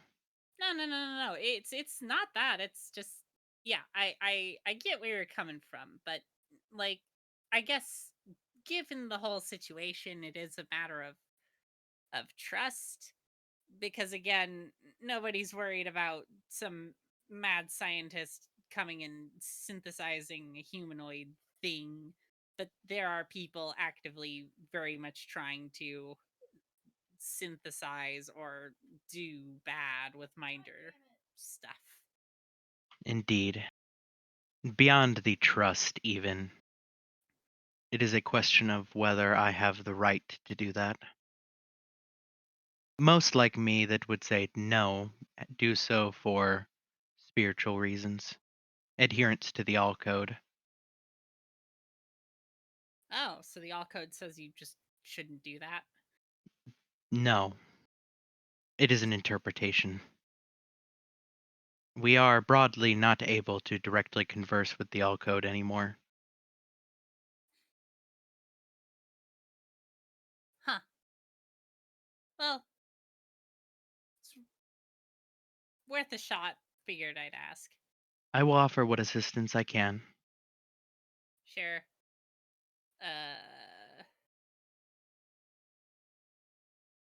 Yeah.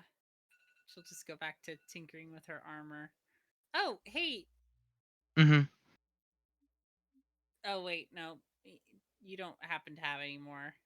We'll get that with law enforcement. But given your sort of interpretation or professional opinion, you think this job with the murder mystery needs some sneaking around? What do you mean by sneaking around? I don't know, being discreet, sort of in the case where we find where this thing is, or in the in the case where I don't know, we just need to get in somewhere, Perhaps. be detected. Yes, I mean, I don't really know much about the case, or about the criminal elements of Pendeldock. Not my area of expertise.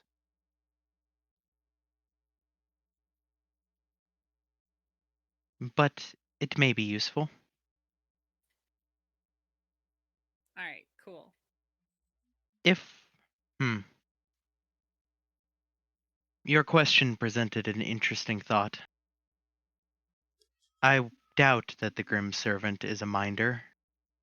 But if it is, would you dispose of the corpse for us?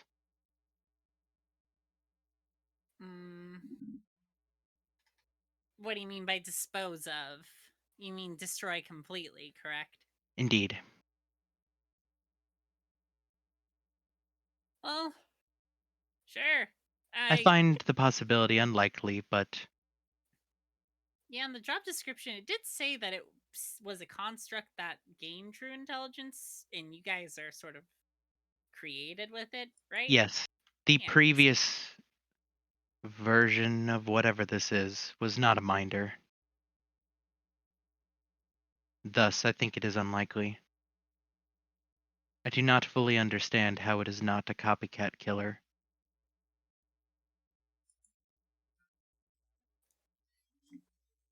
Well, I mean, I've done pretty good of, you know, not pillaging from corpses.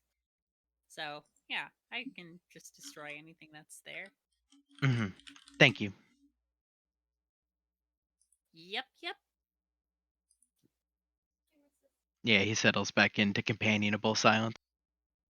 And I'll go ahead and, oh no, I fuck around and try infiltrator mode. Well, we'll see. I still have a few days. Yeah, I'll you just got a few days. Alrighty, so Constance, at the end of the second day, you feel another tugging on the rod in the direction of Vosted. Okay.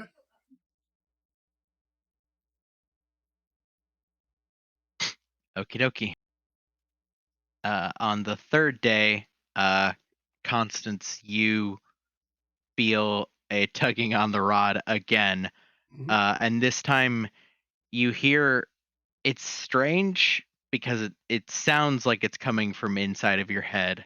but it's not a mental. You're very familiar with mental communication. It Mhm. isn't, and you realize it is just like wind being whispered directly into your ear.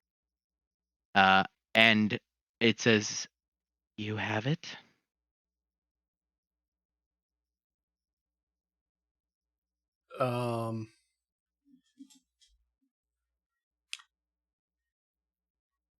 Constance will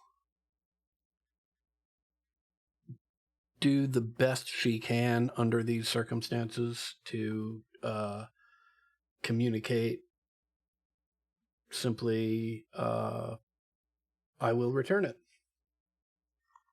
And whether or not that is effective, I have no idea.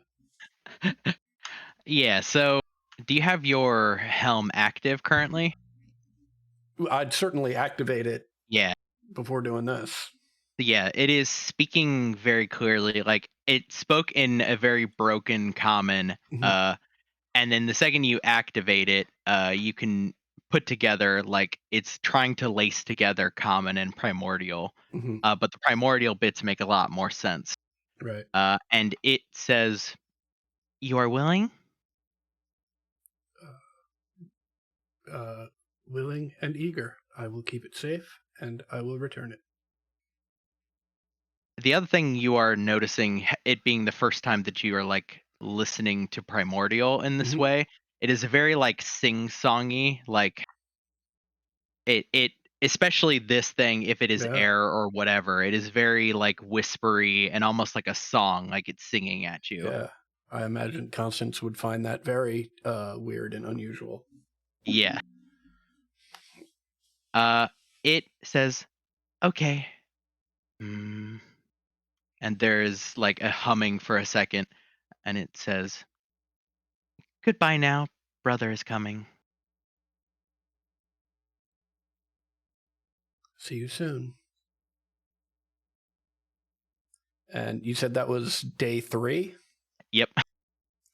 So you're So, about, yeah, you are yeah. essentially to like here, like Mhm.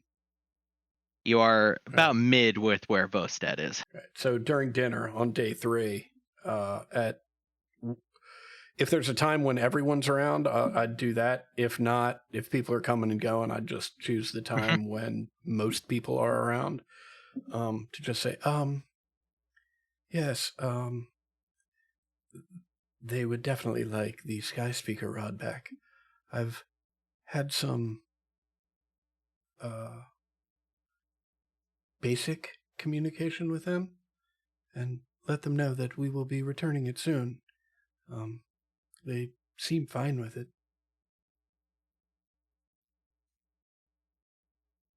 I'm sorry. You've had communication with them. Yes, I could feel them pulling on the rod, and they spoke into my mind.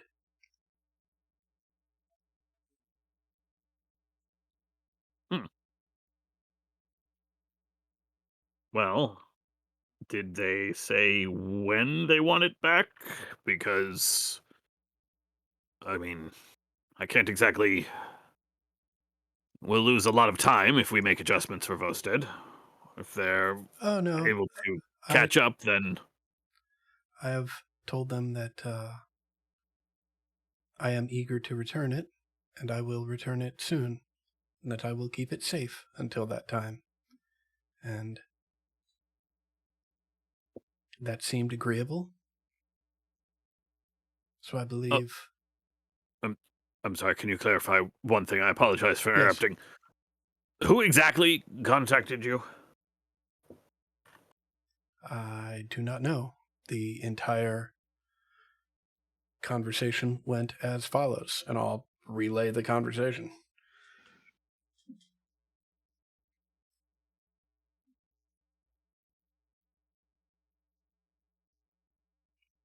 It seems like you have made an apt decision. We can accommodate.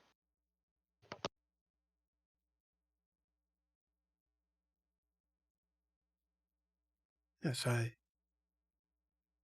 believe we will take care of our business in Pendeldock, after which we can decide whether or not we will head directly to Thist or swing back by here and drop the Skyspeaker route off with its proper owners.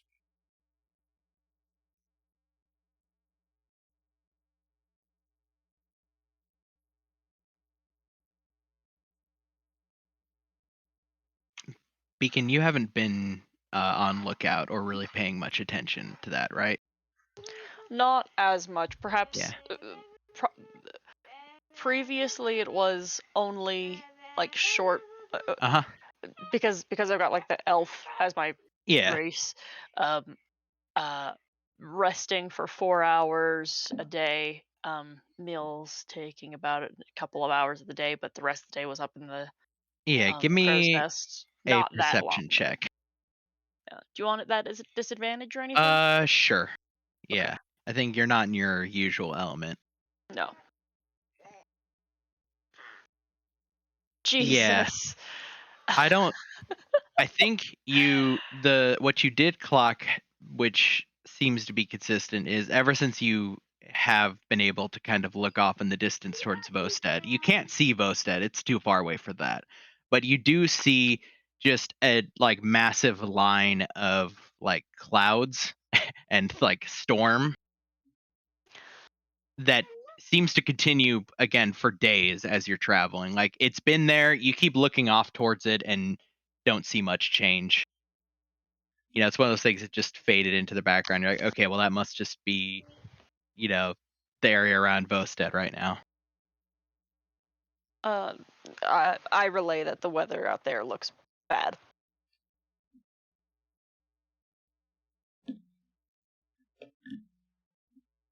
Yeah, it would be like, you know, some days of travel away. But still, the same like massive storm, it just isn't moving. It doesn't seem to be moving like it did before.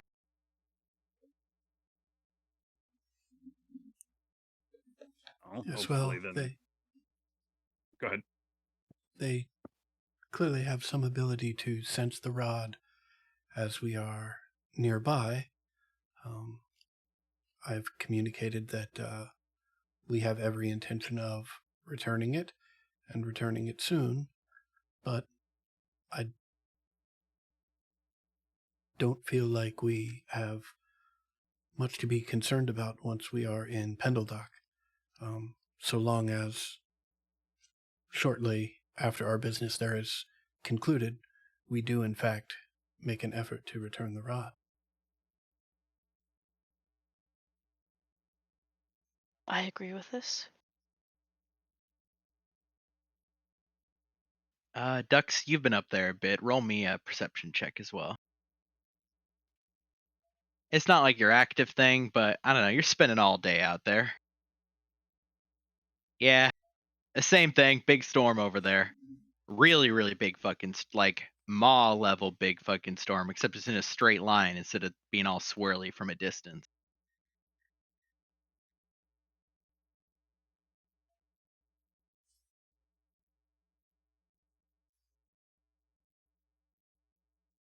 Okay. Is that all for that conversation? That's all I've got for that conversation. Okie dokie. That night, Beacon, you are up top, right? Or do you actually like sleep below decks? I've always imagined resting above deck as possible. Yeah, that's the thing. Like you're always kind of sleeping in the crow. We're just trancing in the crow's nest, right? Yeah.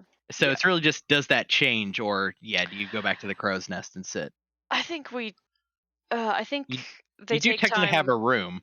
Yeah, I think I take time below deck, but not every day. All right. So let's say it's like the third day of traveling in. You think you'd be above or below? Probably back above. Mhm. Picking up slack. Yeah, I mean, it's the middle of the night. The only other people up there are Lim and Brim, and you've all settled into your companionable silence. The usual night routine of just, like, you can tell they talk to each other almost entirely in that sign language. and don't include you much at all because they can read the vibe most of the time. But yeah, roll me a perception check over the course of that night as you are, relaxing and trancing, kind of gazing about. Yeah, you don't. It's dark, and even dark on the sea is never like pitch dark. There is usually still some amount of bioluminescence. Uh, but you keep an eye on kind of the mono or pretty consistent line of like storm to your left. But like towards 3-ish in the morning, you blink a couple times and realize that the uniformity of the wall has changed slightly.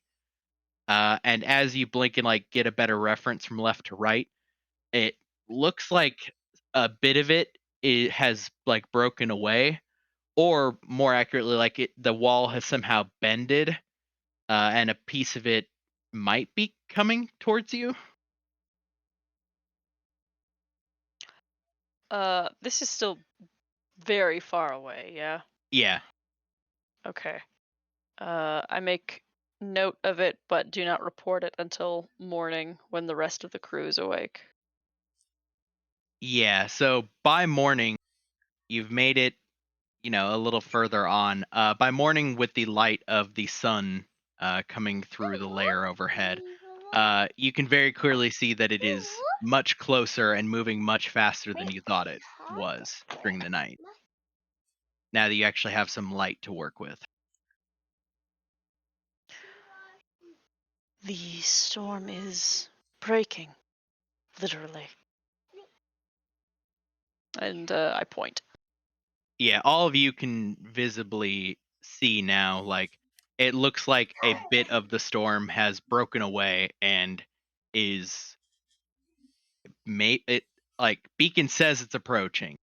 From where you can tell, it's kind of hard to get a gauge without like you can roll a perception check or I suppose investigation if you want to like get more details about it. You can do another one as well if you want, Beacon. No, I think I'm gonna roll another 2. Fair enough.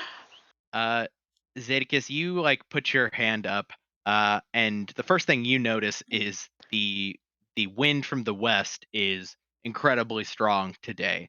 And as you're looking at it from a mathematical or what passes for math, you realize like comparing it to the line of storm behind it, yes, it's coming towards you, and very, very, very, very quickly. Catching up to us? That's preposterous. Do you know how fat fuck? Yeah. Yeah, it's like initially you're like bullshit it isn't, and then over time as you are like having comparison and working the math out, you're like, oh fuck, actually it is, and actually it's moving way faster than I thought it was.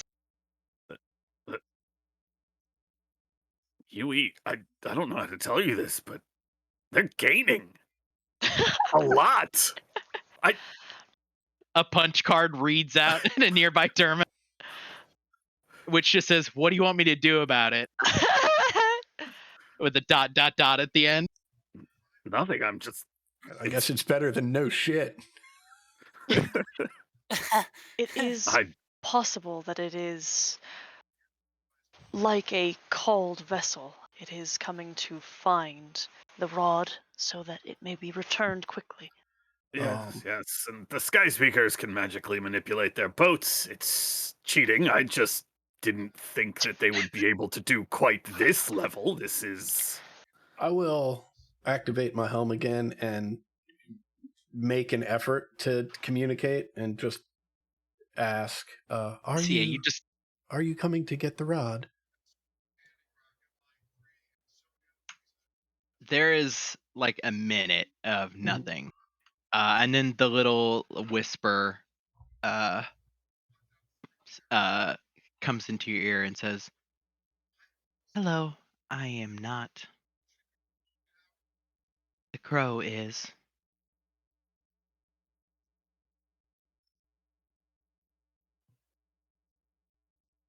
Oh.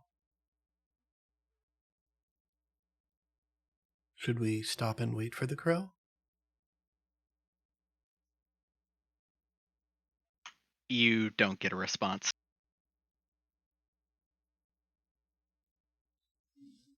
At this point, each of you can, like, for the first time, hear the crackle of distant, like, thunder.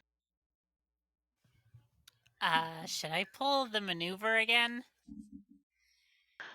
I do not think that it is something we should be so alarmed about.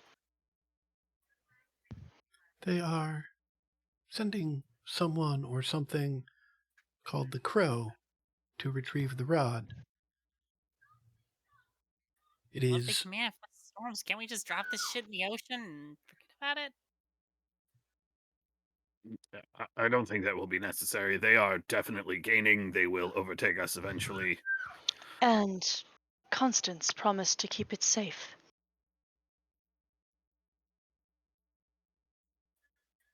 Yeah, I suppose so. At some point, they'll be alongside us. Someone can do this transfer, and then we can continue on our way to Pendledock. As if to punctuate another, like, peal of thunder. Maybe a little closer? Yes, we hear you, cheaters. We hear you. Everybody's Uh, fucking impressed. perhaps it You do not need to be threatened by them, Zadicus. perhaps it would be a sign of good faith if we stopped the ship. Agreed. A punch card comes What? out that just says incredulity. I can't say it. Hang on. Incredulously? Hold on. There. That's the word I'm looking for. Incredibly. It just says that on it.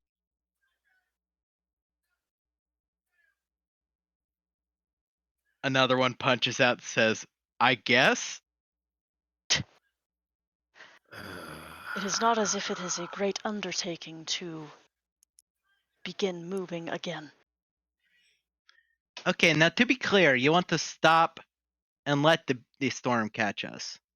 The question is,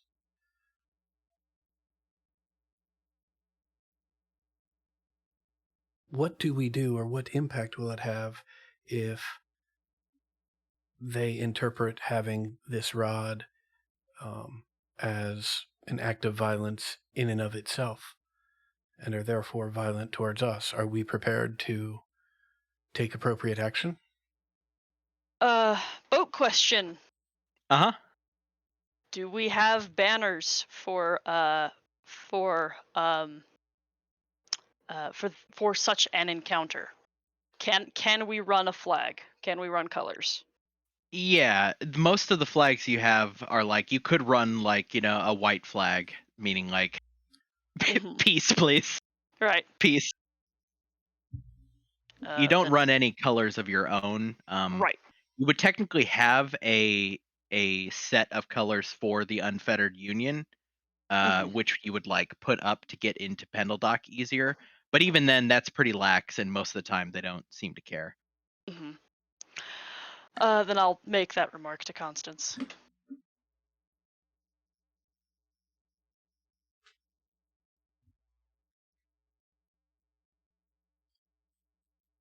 Well, I mean, like, I could, like, shoot the storm, I guess.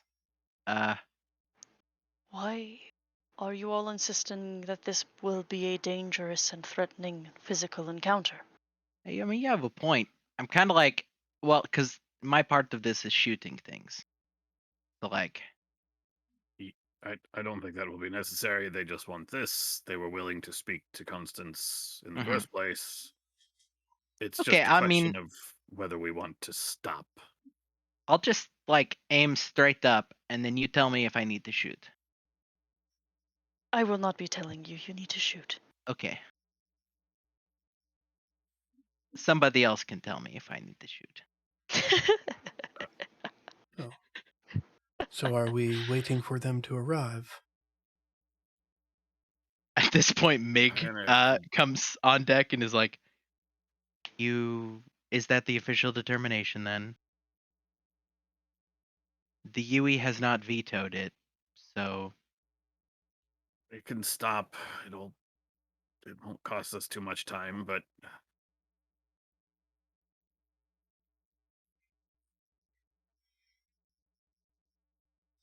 Oh, at the rate it appears to be moving, we should be back on our way in no time. Agreed. assuming the exchange goes off quickly and cleanly. I Yes. begin scaling to fly colors. Yeah, easy enough. As you like unfurl them, you notice for like the first time, the cross there's like a significant amount of headwind that wasn't there before. And the vessel is is beginning to slow, but for the engine continuing it forward.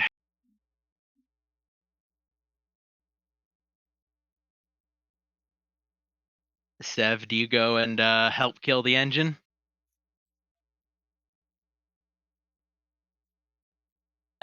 I figure the UE can just stop, right? Yeah. It doesn't need my help. Yeah, Fair enough. that's fine. We don't even Yeah. need to like stop the engine. We just need to stop Yeah, moving forward. just stop the Yeah. forward thrust. Yeah. Yep.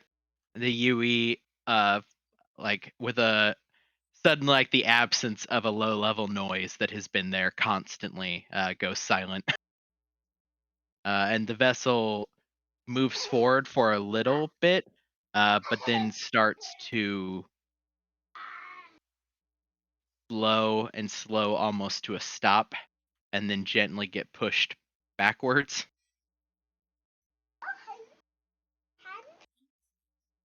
From up where you are, Beacon, you can see it getting closer.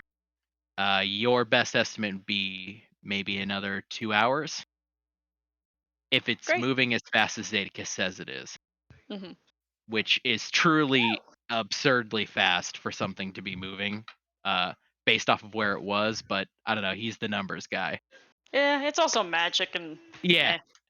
It's magic sky bullshit, yada yada yada. yeah. Cheaters.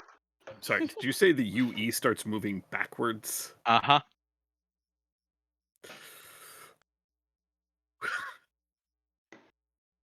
Yep, not very fast, but it is being pushed backwards.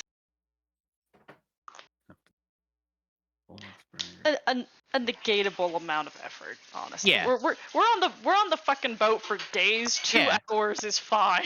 Yeah. It is the principle of the thing. Zedekis, as you are like stalking around pacing on deck, like you do notice very, very weirdly that the wind is just not acting at all correct. Like as you put your hand out to like feel for it, it is subtly like shifting.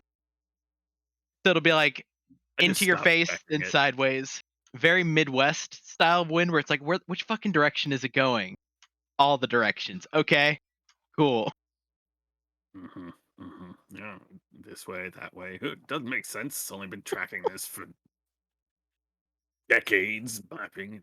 Just I'm just gonna change the wind, make it do it.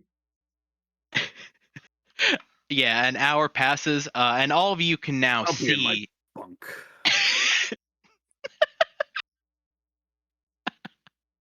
Yeah, an hour passes, and now all of you can both see the like storm getting closer and closer, but you can also hear the constant crackling of thunder.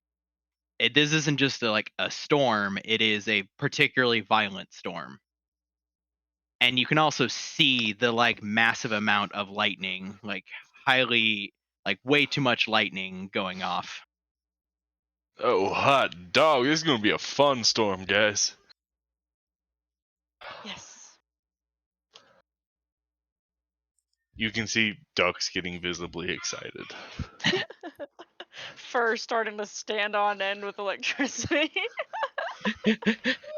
Yeah, all of you can like smell the like ozone of the oncoming storm by this point. With like a half hour left, Beacon, give me a perception check from where you are. With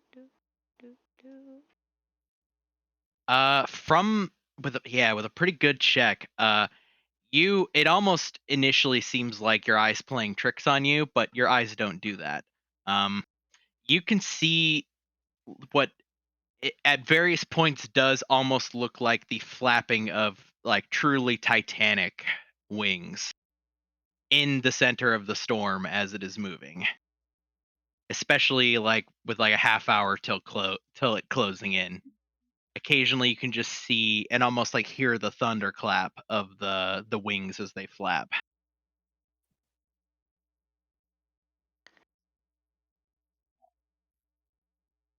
Sorry, I'm understanding wings, but like I think I missed like creature or boat. Like up in the so like creature as in like Okay, or that's what I like thought. it's the like Okay. shape of wings in the shape of like a storm in the shape of wings. Gotcha, It's clearly gotcha. like skyline. There doesn't seem to be any vessel that you can see. Yeah, I'll scale down and go find Constance.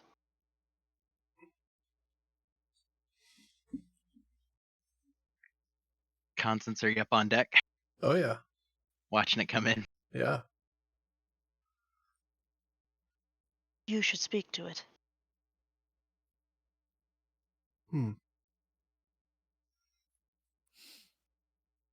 I will do what I can, but well, let's see.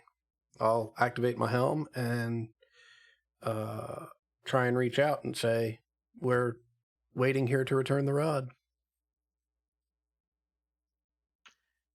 Yeah, you don't hear anything back this time. Although you faintly, as if like, whether it was coincidence or not, you hear a particularly violent crackle of lightning and thunder. Mm-hmm. Almost as if an answer. All right.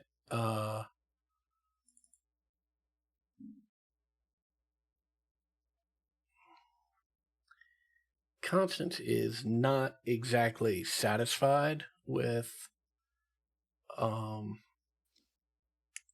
lack of concrete response. So I will try and repeat the same thing.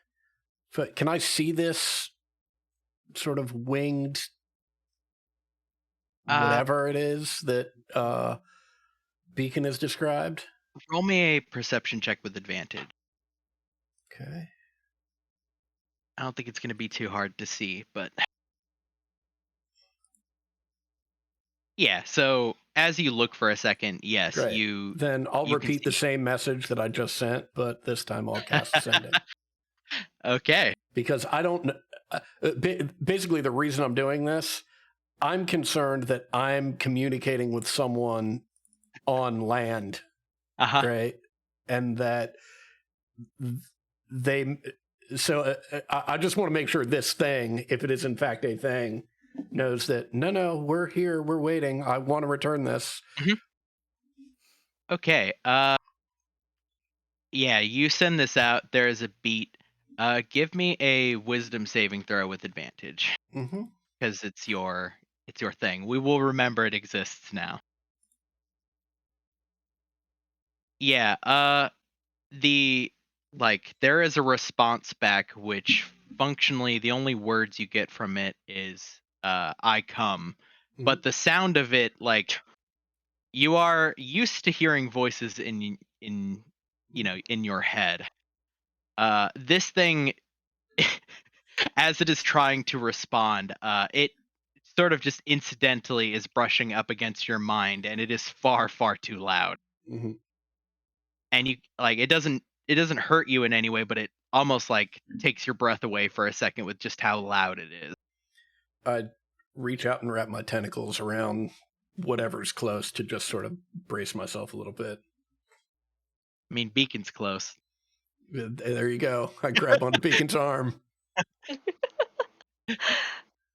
Oh, apologies. Knowing nod. All right.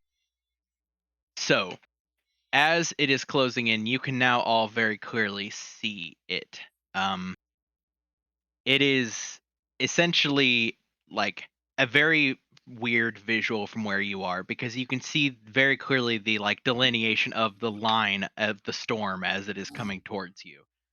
And all at once, it halts very unnaturally in place, as if all of the wind propelling it forward is gone.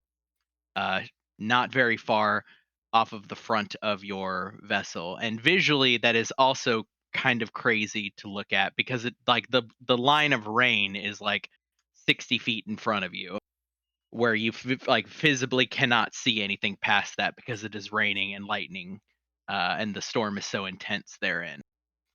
And as you look, you all can now see the shape of an enormous bird that seems to like descend from the storm to get closer to ship level. And as it moves, it doesn't seem to disturb the like curtain of water draping down. It almost seems to like flow through it and around it. And I'll move you to a map just because it's a cool token.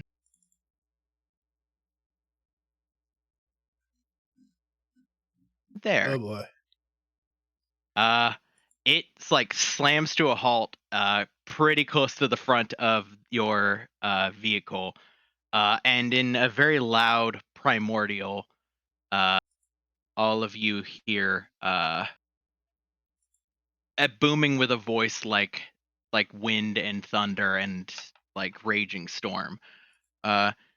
You sail before the fourth-born child of Forever Father and Untamed Mother. I am called the West Wind, the warm brother and the winged sun. The sister of Sky I am bound to named me Crow, and so you shall call me thus. Speak your names, little sailors, and tell me a tale of how an untouched came to hold a rod of communion.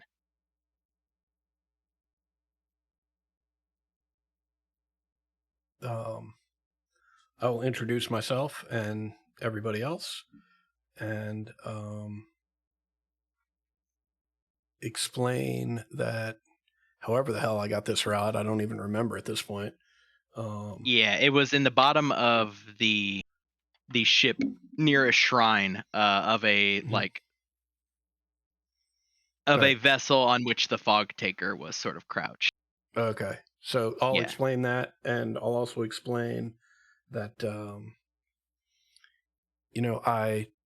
when we passed last time, I felt the tug, but didn't fully understand what it meant until after we were off the sea. And so as soon as we returned, I did what I could to reach out, and I'm happy to return the rod to its rightful owners. Give me a persuasion check with advantage. Feel free to guidance yourself if you want. All right.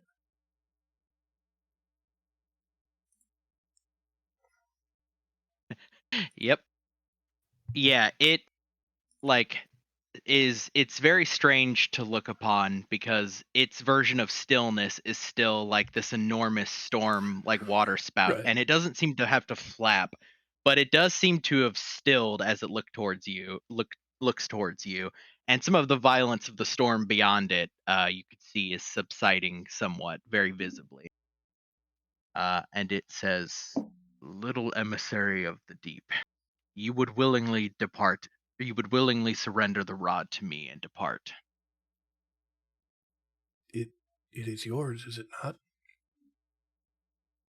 It is not mine, but it is one of the little...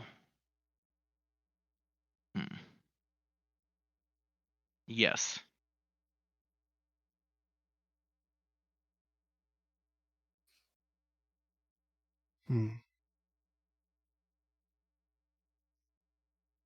Well,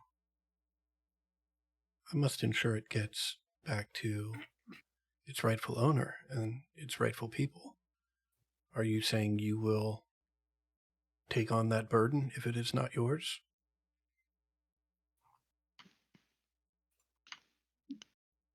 Indeed I shall. I'm bonded to the Sky Sister named Jinal.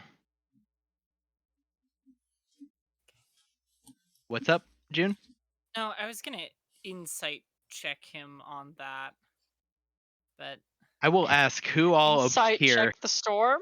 Yeah, and also you don't necessarily speak primordial, do you? oh, okay, sorry. I It was speaking do. primordial. So. Yeah, What? Zadicus does.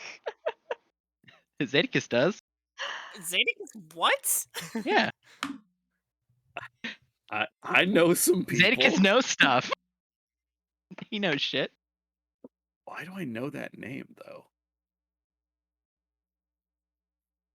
I don't have it in. No, it just sounds familiar. That's all. One moment, Crow. Not everyone can understand you, and I'll turn around, explain what's going on to everybody, and then ask, do we trust Crow to return this rod? Sev just nods very slowly. I'm sorry. Can you give me its full name again, Coach? Not the Raven, but it described itself before that. Yeah, it gave like a couple of what would be like titles or whatever, as if it was like heralding itself. It called itself the West Wind, the Warm Brother, the Winged Sun. It says more specifically when it entered that it is the fourth born child of the Forever Father and Untamed Mother. Roll me, actually, good point. Zadicus, roll me either a history or nature or whatever would reflect your time with them.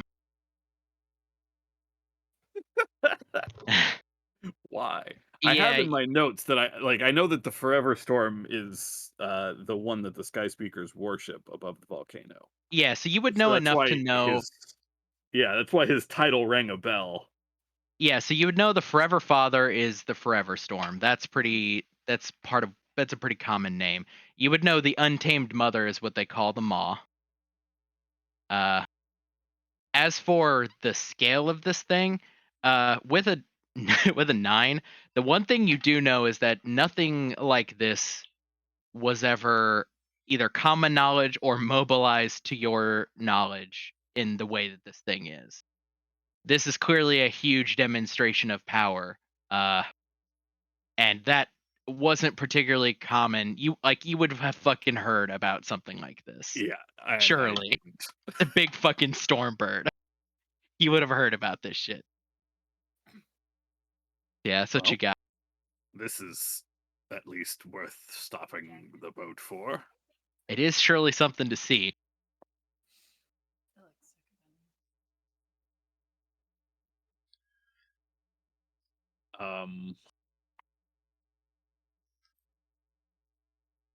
Well, at this point, I'm not sure we have any option other than to hand the rod over.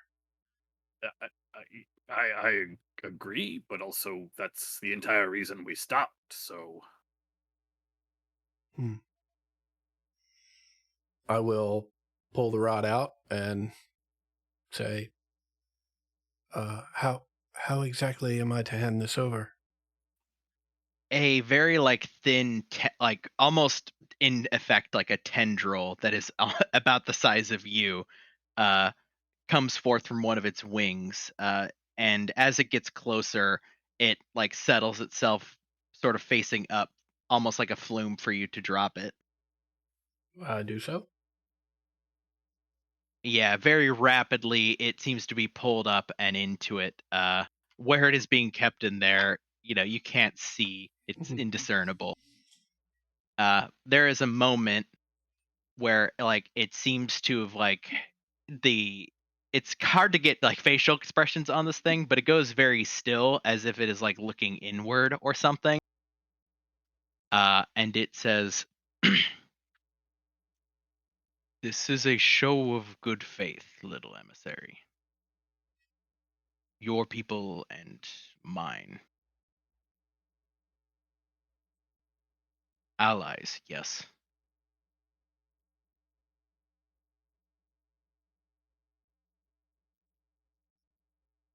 I I am happy to have returned it, and am grateful to have made a new friend. You misunderstand. Your people, enemies of the others, the tamers, below the waves. Mm-hmm.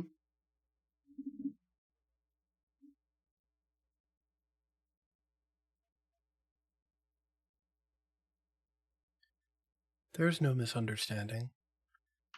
But I am no diplomat. I am simply happy to have done what is right and to have made a new friend. Genal bid ask me.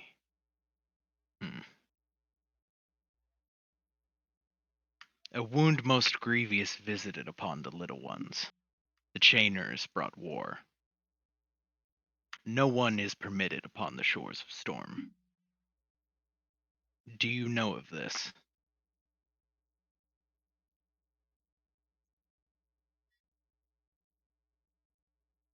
I don't believe I do. I will say that, like, your guess, like, yeah, you don't know specifically. The only thing you know about recently is that there was a fucking the Vast like chaining a ship away. Other than that, yeah.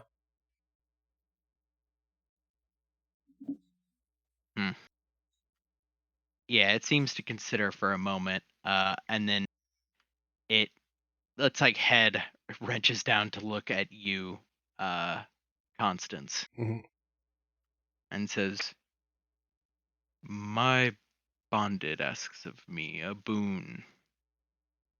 You have set an ancient wrong right this day. Good faith. Would you accept a boon?" Certainly. Although good faith is its own reward. She says that is a good response. It like raises one of its wings and a feather seems to disconnect, like very clearly the shape of a feather from what is not a feathered wing. And it like hovers for a moment, and then this thing booms out again. You will have a portion of the west wind, a measure of me in mantle. Wear it well, that it may grow as you do. Thank you. And I will reach out and do my best to grab this thing without destroying it, without it just... Yeah, so as it is coming to you and you reach out to touch it, it like billows and crackles like a little storm for a second, and then settles in like a sort of grayish cloak around your shoulders. To those like standing nearby and to you, you can see it looks like just plain gray, but across its surface are constantly rippling and moving storm clouds, like waving and moving across. We'll get to the rest of it in a second. But the thing says, "My bonded sister Janal wishes you swift winds and strong storms. Be you in need of friend to storms, send word on the wind of mantles, and she may hear it."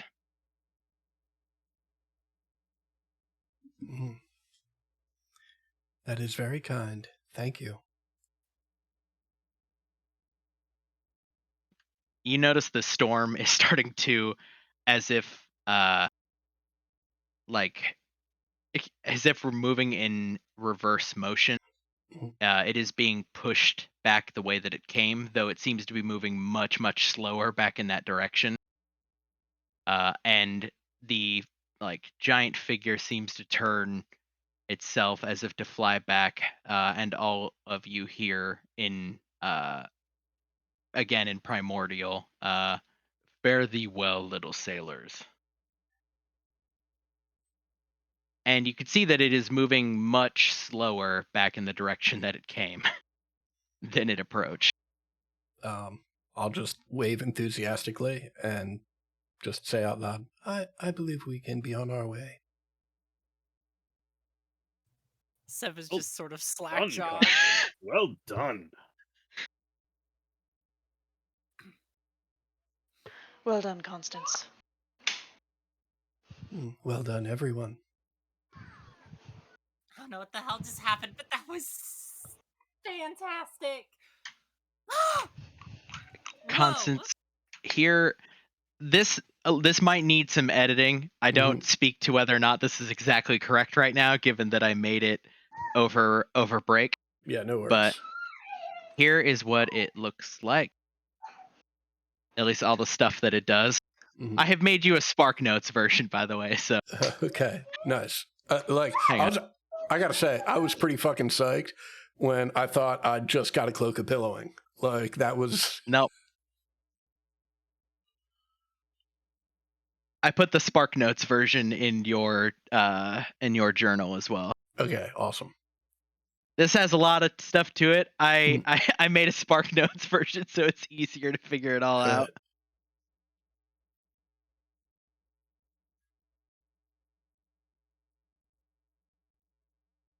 But yeah, that's what it does. Awesome.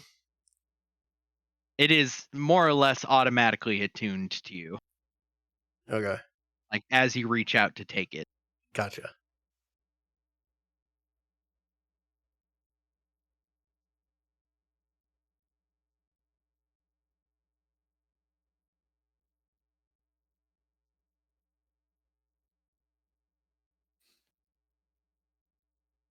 Very cool.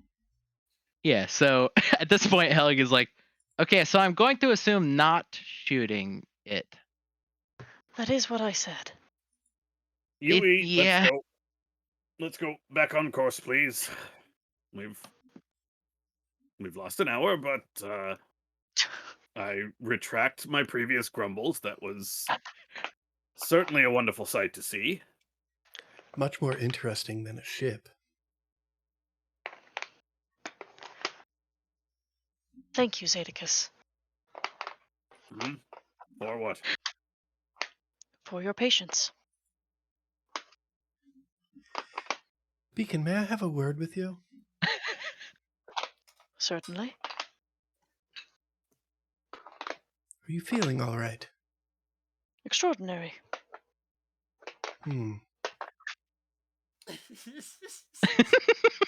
Yeah, that's the problem. I ask because your demeanor has changed. Ah, I see. Sometimes that is a sign of illness. Beacon has taken ire with some of the decisions that I have made, and would encourage that the both of us follow through with. And Beacon has been spending some time in quiet, isolated contemplation as a result. They smile. All is well.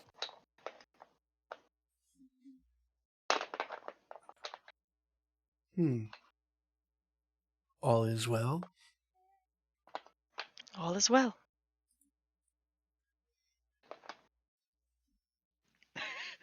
$24 in insight. Is all in fact well? Is all in fact well. Smiling, please seem like relaxed, more appropriately, like not uptight and bitter, relaxed and willing to work. So, you said that because of some conflict, Beacon has decided to spend some time in quiet contemplation? It was agreed that Beacon should take some time for quiet contemplation. So, should we also refer to you as Beacon? It is mostly appropriate.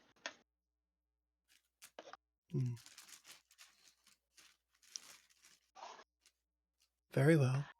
You will let me know if you are feeling poorly. Naturally. Beacon Wonderful. does not hold the people of Pendledock in the esteem that they deserve, and the threat to their safety is something that I am particularly sensitive to. And Beacon has decided that is not as important as other things. Our disagreement will be temporary. However, it does mean that Beacon will not be aiding us, I believe, upcoming.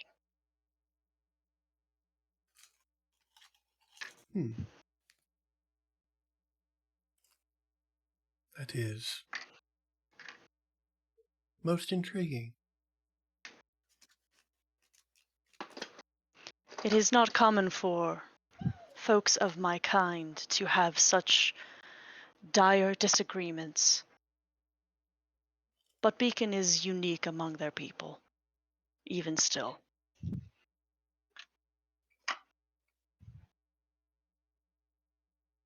Well, I hope that your disagreement is short and a mutually beneficial and acceptable resolution is reached. Thank you.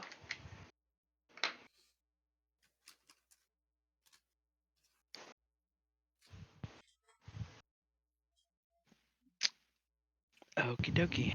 I think that's a decent spot for a 15-minute break. Works for us. It's Yeah. baby boy bedtime. Yeah. Actually, he has not finished his chicken nuggets.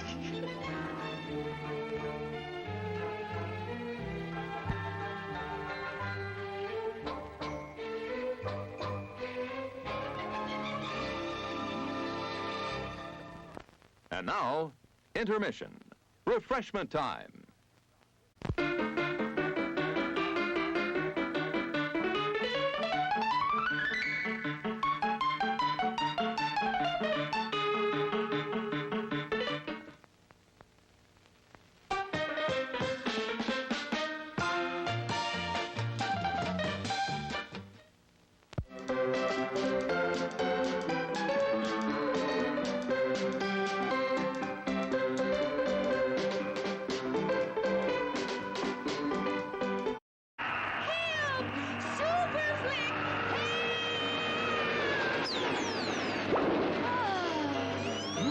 Sure is great being on a drive-in watching Super Flick and eating all this great food.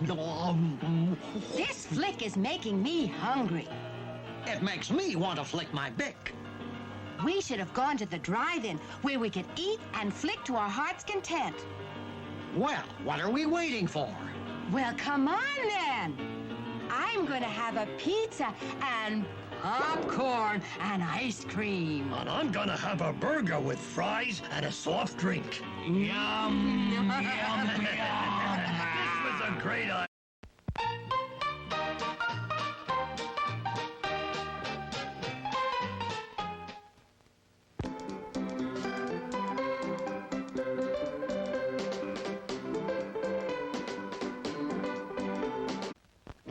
No, that's not big enough.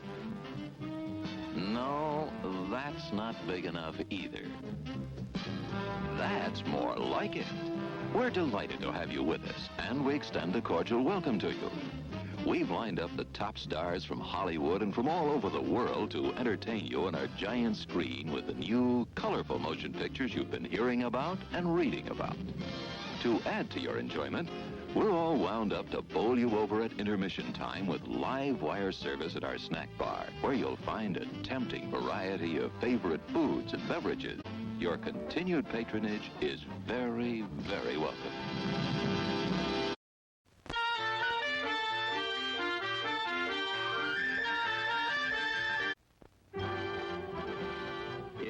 intermission, rise and stretch time. Time to refresh yourself and visit our snack bar. Got a yen for hot popcorn? Your favorite soft drinks are sparkling cold. The juicy Frank sizzling hot. There's delicious coffee, freshly brewed, and all kinds of ice cream and candy to tempt you. Showtime will be announced loud and clear to get you back to your car in time. So stretch your legs. Come to the snack bar now.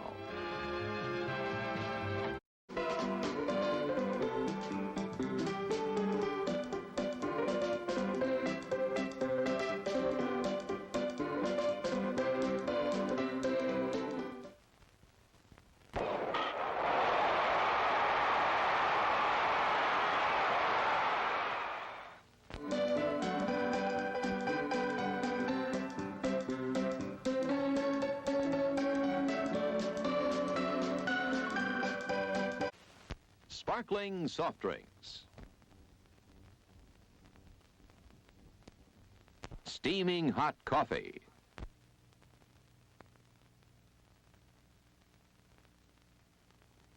Steamed or grilled hot dogs.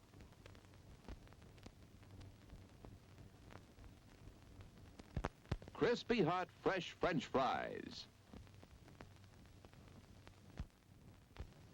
How about a pizza? None better anywhere.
Sneaking out to the drive-in?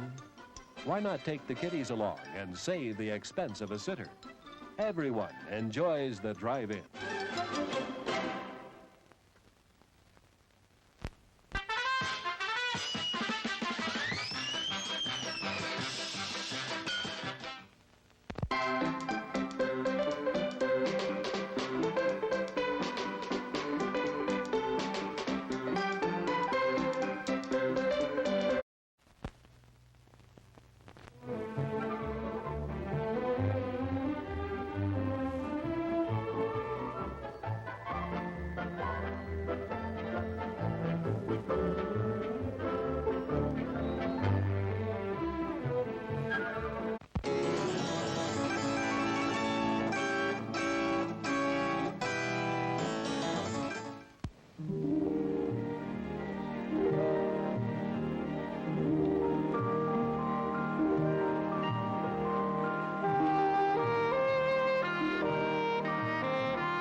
our new Cutlass now?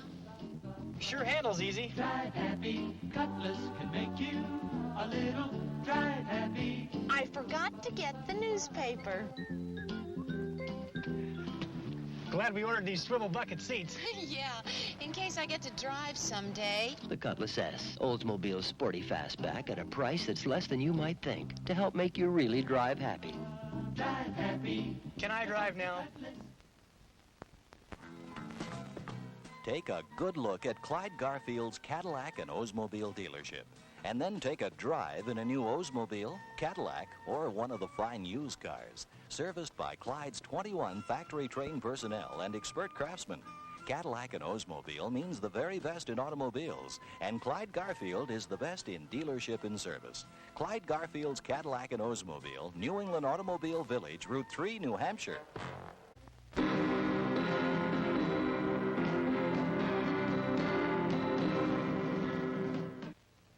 You're invited to stop in at Nashua's own McDonald's on Route 101A. You'll find McDonald's high-quality, fast service, and reasonable prices. Also, visit McDonald's at the Drum Hill shopping area in Chelmsford. Treat yourself and the family at McDonald's soon.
And now, intermission.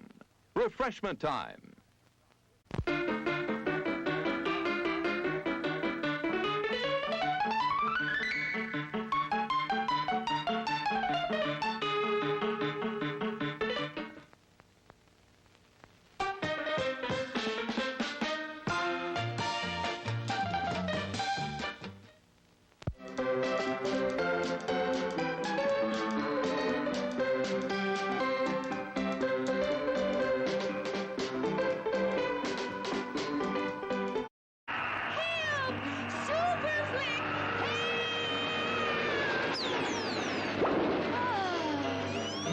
Sure is great being in a drive-in watching Superflick and eating all this great food. This flick is making me hungry. It makes me want to flick my bick. We should have gone to the drive-in where we could eat and flick to our heart's content. Well, what are we waiting for? Well, come on then. I'm going to have a pizza and popcorn and ice cream. And I'm gonna have a burger with fries and a soft drink. Yum, yum, yum. This was a great idea.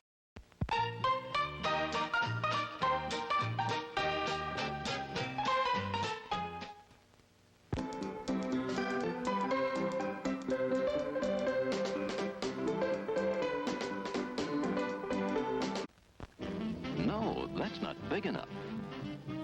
No, that's not big enough either.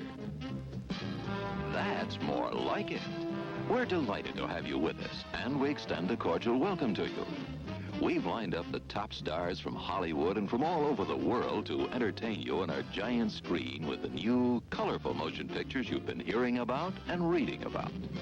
To add to your enjoyment, we're all wound up to bowl you over at intermission time with live wire service at our snack bar, where you'll find a tempting variety of favorite foods and beverages. Your continued patronage is very, very welcome.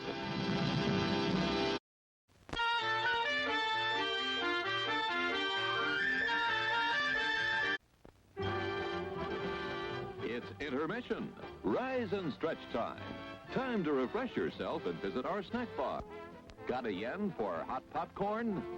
Your favorite soft drinks are sparkling cold. The juicy Frank sizzling hot. There's delicious coffee, freshly brewed, and all kinds of ice cream and candy to tempt you. Showtime will be announced loud and clear to get you back to your car in time. So stretch your legs. Come to the snack bar now.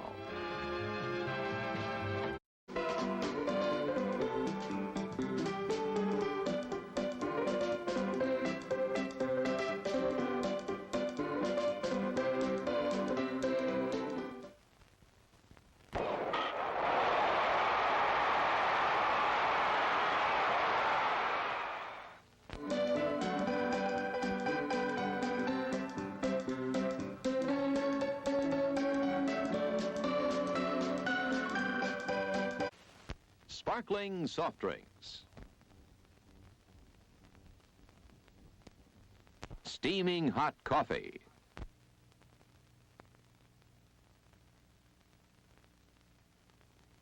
Steamed or grilled hot dogs.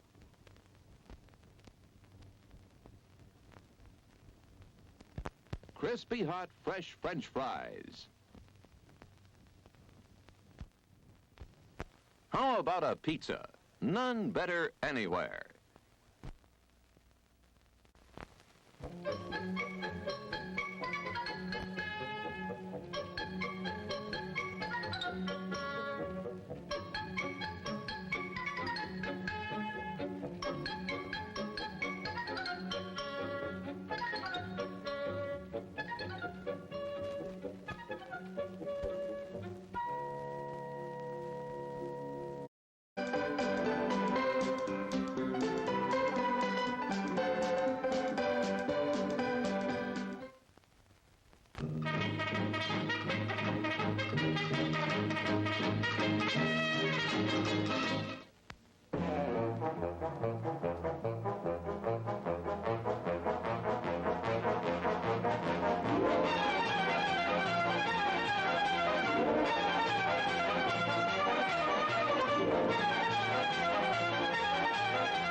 Sneaking out to the drive-in?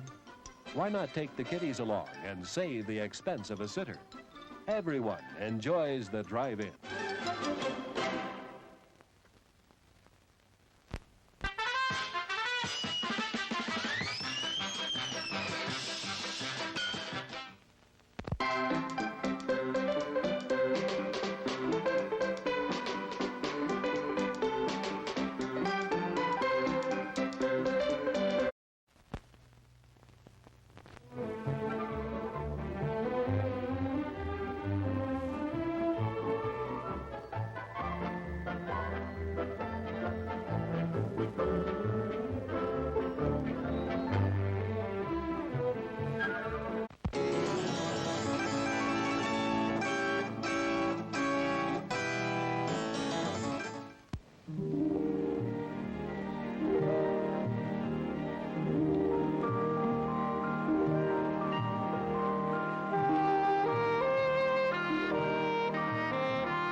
our new Cutlass now?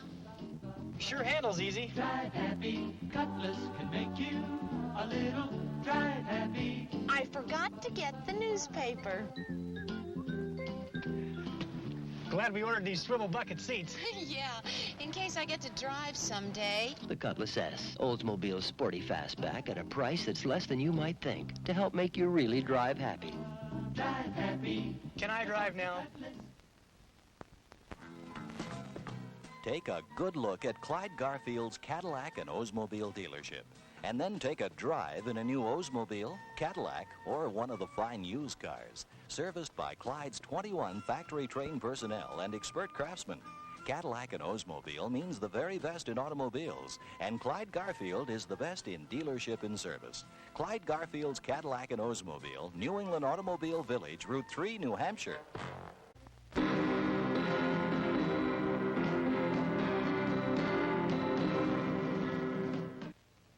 You're invited to stop in at Nashua's own McDonald's on Route 101A. You'll find McDonald's high quality, fast service, and reasonable prices. Also, visit McDonald's at the Drum Hill shopping area in Chelmsford. Treat yourself and the family at McDonald's soon.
And now, intermission. Refreshment time.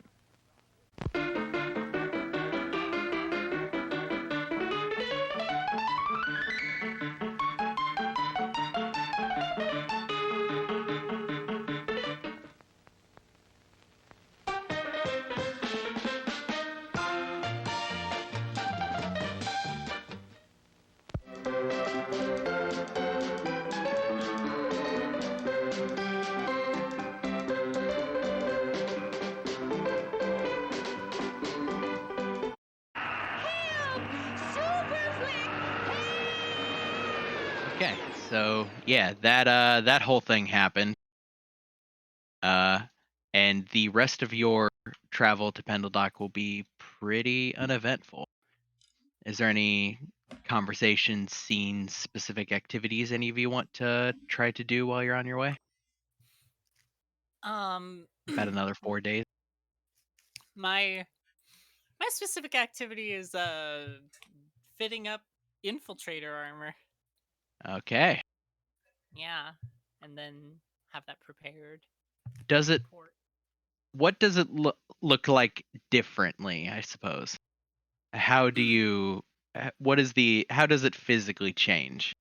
Or does it? Well, how it physically changes is like the gauntlets will like sort of ratchet back to just like the hand housing, which is armored itself, and that sort of all that material becomes like the arms and the pauldron port of it, and it's like just like a very sleek metal armor set.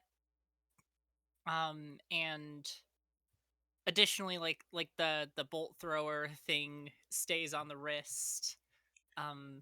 Like most of like the big installations in it are still a thing, but they're no longer like two giant fists. It's just sort of like metal around the body, like all like the plugs and stuff for the Astral water pumps and on the joints and things are still there. And the backpack is still there, and like an armor pieces like shutter in from like around it, sort of like closing me in, and that's about it. It just becomes a lot sleeker and more covering, for lack of a better word. Yeah. And when you, I suppose, do you actually put like clothing over it to hide it, or do you just like leave it exposed? Huh, yeah, you're right. Because you could, like, you know, theoretically put like gloves over, or at least they'd be like big, bulky, like blacksmithing gloves, right? Over your gauntlets, like up to mid arm. Since it seems like I do, for like my visual idea, have to like strip down first before everything else takes shape. I'll probably approach Meg and be like, "Hey Meg, you got like a spare room?" No. Does Meg's room have a door? Yeah. Yeah. I'm just gonna say to Meg, could you just like stand outside? I'm gonna change really quick.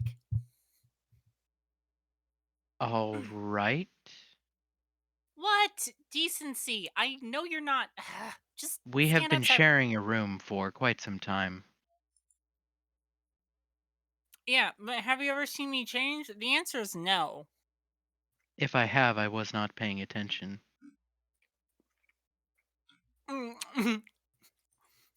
She sort of blinks. Whatever. Do Would you your like me thing. to face the corner? Just pretend I'm not here. I think facing the corner is a little bit haunting. He turns Honestly. around and puts his head to the corner, like head straight down, still reading his book. I suppose that's normal, Meg. she'll Gives you a strip down. thumbs up over his shoulder. She'll strip down, armor up, and then like put the like crop top over the armor, and that's it. Oh wait, and then she'll run back into the room and get like the suspenders. Yeah, you've covered it up with you've covered up like the backpack and some of like the rigging with like overalls.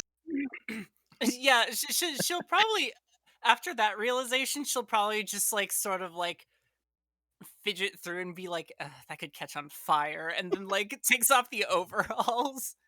Yeah, I mean, so you also you put like big like welding gloves on over the No, gauntlets. absolutely not. No. Okay, you leave the gauntlets out. Well, they're no longer giant, big True. old fisty boys. They're just sort of Yeah. like regular armor gauntlets, and like Okay. I still have like attachments on a few of them to like do fine work. Mm-hmm. So, Okay, yeah, gotcha. they stay out in the open. People know I'm armored up because I'm just wearing a t-shirt over my armor.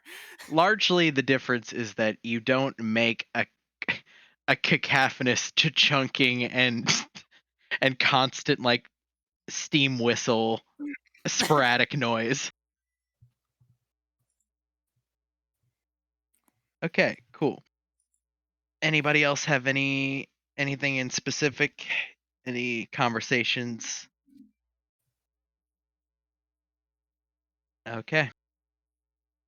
So yeah, after seven days and a bit of change, you arrive at Pendle Dock, parking at the customary dock over on the shittier part of town. Mig asks kind of the group of you, so should we be preparing for a long stay? Do you wish to get right to work or have leisure first? We have gold we should spend, and then we can get to work. Yeah, good idea.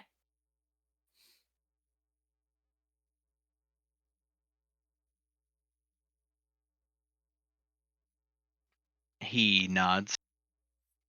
And yeah, you are let loose onto the city for a bit. Each of you wants to go on some spending sprees.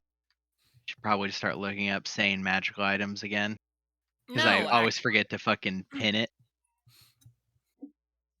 I just need to enchant my glaive. Ooh. Oh, that's gonna hit so hard. I'm so excited, Max.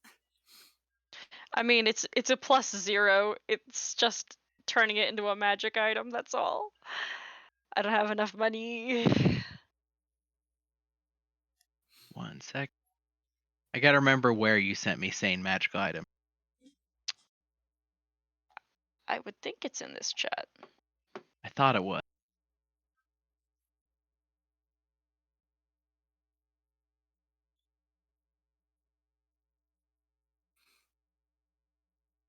I think Tyler did, actually. There it is. Okay, give me a second for this to load up. Is there anything besides shopping anybody wants to do initially? Because for the rest of this, we'll have maybe, if there's any scenes each of you want to do or anything you want to follow up on. But otherwise, we'll do shopping and then we will stop for the night. I want to swing by headquarters really quick. Sure.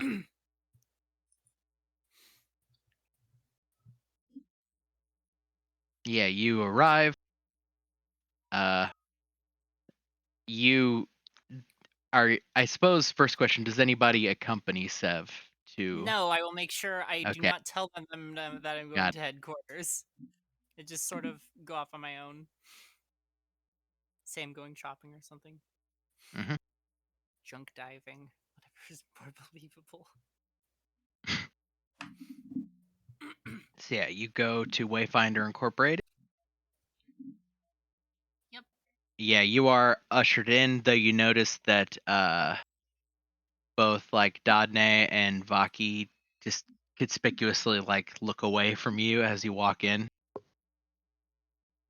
Noticing you, Promise of Ash nods and taps on the door in a very specific sequence. Them looking away, Sev looks kind of down at herself and is it the armor? Do they not like the armor? And then when Secret of Ash starts knocking at the door while they're waiting for the response for a second, Sev just sort of puts her arms to her out from her side and just cool suit, huh? I suppose so. She looks broken. Yeah. Well, it's good to see you again. Yeah. Go ahead and go on in. Alright. And she'll go ahead and open the door. Yeah, Kaphne is sitting at her desk with piles of paper around her. You see her heavily articulated and modified hands moving kind of in a very rapid robotic motion around the desk. Seem to be ordering, stacking, piling up some of the papers as her head looks up to you. Job done. Excellent. And was done so discreetly as asked. Nobody else other than me and the contact saw or came into contact with the package. Very good. And I assume you will want your payment in what? Technology? Yeah, sure. Schematics or material? Schematics. Specifically with regards to what? What kind?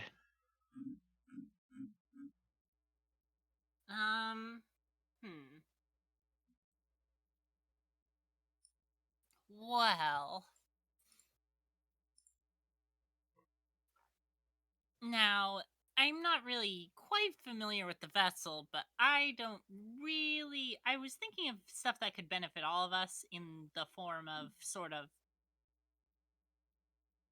ship related upgrade schematics, but I don't really want to tinker with the EV too much. I'm already have plans to install something. Very well. So, Just more personal defense. She smiles very toothfully. personal defense. Absolutely. Technological or magical? Technological. I will see what can be done then. I may have Sure. work for you soon. I will deliver to you when I deliver to you your payment. Are any of your crew members going to be stopping by today? I'm not sure. I think they just all went shopping. They might, though. I can't promise you anything.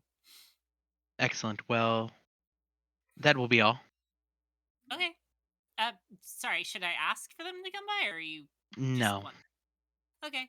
Simply wanting to know if I should expect any... Sorry, that was impolite of me. It is good to see you, and well done. Huh. Yeah. Thanks. Alright, see ya. Goodbye. Her, like, throughout that whole thing, her hands did not stop moving and doing work. She just looked up to converse with you for a second, and then her head swivels back down to her work. Seth leaves feeling kind of shitty.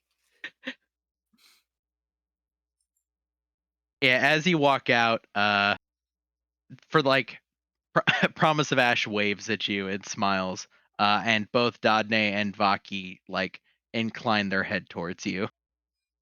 I will wave at Promise of Ash and smile. Like they can all see you come out looking like just defeated. Just aw.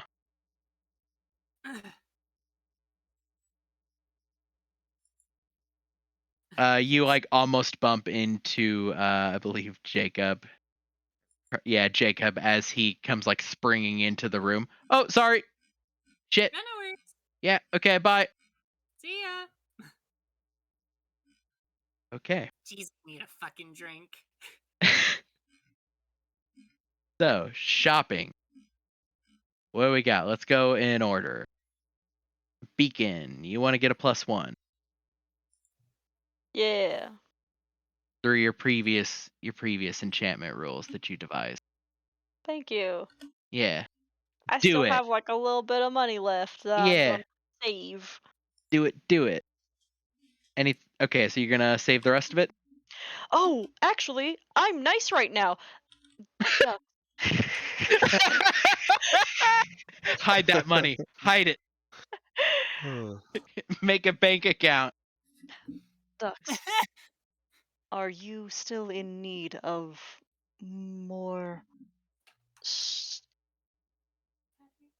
of tougher armor? I think it wasn't the tougher armor that I was looking for. It was What's pretty jewelry? An amulet. And how much do you still need? I do not remember. Let me look up. It's Amulet of the Devout, right? Yeah, I don't think it's on the same magical prices list. It's not. We were talking about making Yeah. it like a wand of Yes, we were. a mage.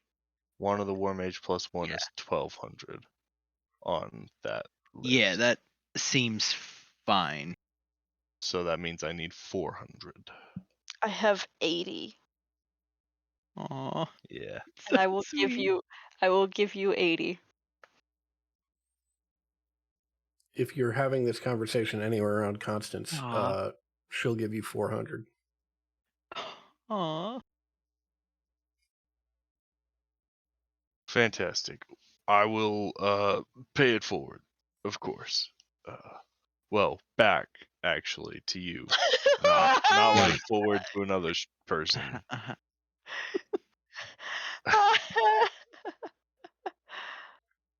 So yeah, you in your particular case, I think to get an item like this, there is not, an insignificant amount of people that do worship the sea just kind of as an aspect or entity.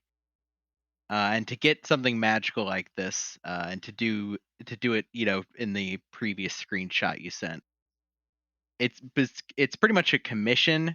So it would take you maybe a day, take them maybe a day or two to find the materials and make it for you. But easy enough. Fantastic. Yep. Hey Tyler. Yeah. It just occurred to me, even though Constance doesn't really give a shit about certainly not carrying the money and doesn't really give a shit about money, period. Right? But it will probably make your life complicated if you've got to track like what share of the gold is mine and what isn't. So if you want to deduct 400 from the 800 whatever we just got, and I'll put the other 400 in my bank. Yeah. Okie doke. I have my on my bio page like a 2,414 gold equals 804 for Zedekis, 804 for Constance, 806 for Dux. Oh, jeez. Uh-huh. So, I mean, I can handle that. But if you wanted to track it, that's fine. No, yeah, it just occurred to me, like, although it tracks, like, for the character, like, it'll be a bigger pain in the ass for you, the person, and I'm more concerned about that, so I'll just carry the... So you can deduct that, or you can erase that line from your tracking, and you get 400 of it, and I'll take the other 404.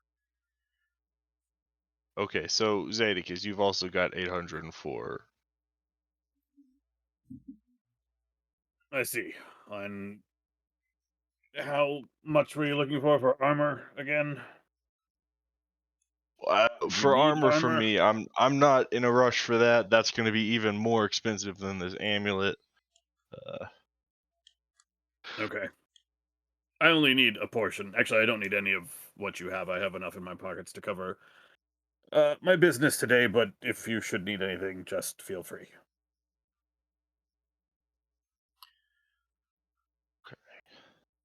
Okay. All right, well, I'm setting my money to 0, and then I'll put the 804 on my sheet just so you don't have to track it. Yep. Yeah. Okie dokie. So okay. Real quick, Sev, is there any bits and bobs you want to buy? That might get complicated. You can also wait until next time, and we can resolve any of the shopping first thing. Yeah, I don't have anything in mind right now, and Yeah, I can't like enchant my armor, so Yeah, take some time to think about it. Can I enchant my armor? It's a great question. No, because your armor is considered magical. Yeah. Yeah. Yeah, it's a specific artificer like thing, right? To stop you from doing that. Yeah. Yep, then there's nothing I need at the moment. Okie dokie. I mean, like I said, you can take some time and then, just message me, and first thing we can... You'll have a bit to think about it. Yep. Zedekis? Zedekis is not shopping. Zedekis is going to... he is going to try to contact some of the people that he has worked with previously in, shall we say, extraction efforts and other less than perhaps legal ideas, and see what any of them might be able to tell him about what is going on in Thist. Okay, yeah, you put your ear to the ground, and there's a couple, like, slightly seedier brokers of this type of thing around. Give me a general... let's say, like, persuasion check.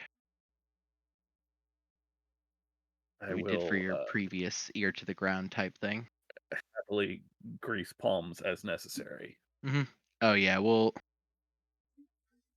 Okay, so the with the like kind of limited way communication moves broadly,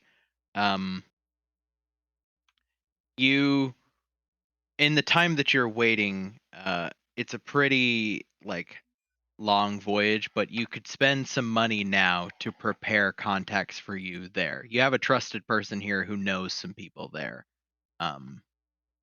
As far as specific intel, like this is a known thing that's happening, but also kids go missing everywhere.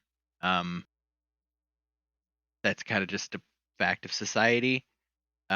So it's not like it hasn't quite registered on the radar of a lot of the like broader community. However, you would know that like through the brokers, especially of like criminally moving people out of places, yeah, there has been a huge increase in probably the best bit of intel you get is there has been a huge amount of not just in Thist, but people all over the place being smuggled out of wherever they are, and more specifically out of a lot of the concern-held territories. I was going to say that's actually the main thing I'm looking at is who in the concern is operating out of who is operating out of Thist specifically. That is some of the issue is officially nobody. Yeah, that's why I'm going to less than savory contacts to see unofficially who has been spending their time. Yeah, so I think it kind of depends on how much gold. So with a 16, you're kind of on the edge. How much gold do you want to throw at the problem? I can throw 400 gold at the problem. Okay. For 400 gold, certainly you get like essentially you are paying somebody to go and investigate a bunch of things for you. And I can either give it to you now or like because they basically tell like we need like a day or two. Yeah. Because you're essentially hiring a broker to go find shit out for you, hiring and paying him quite a lot.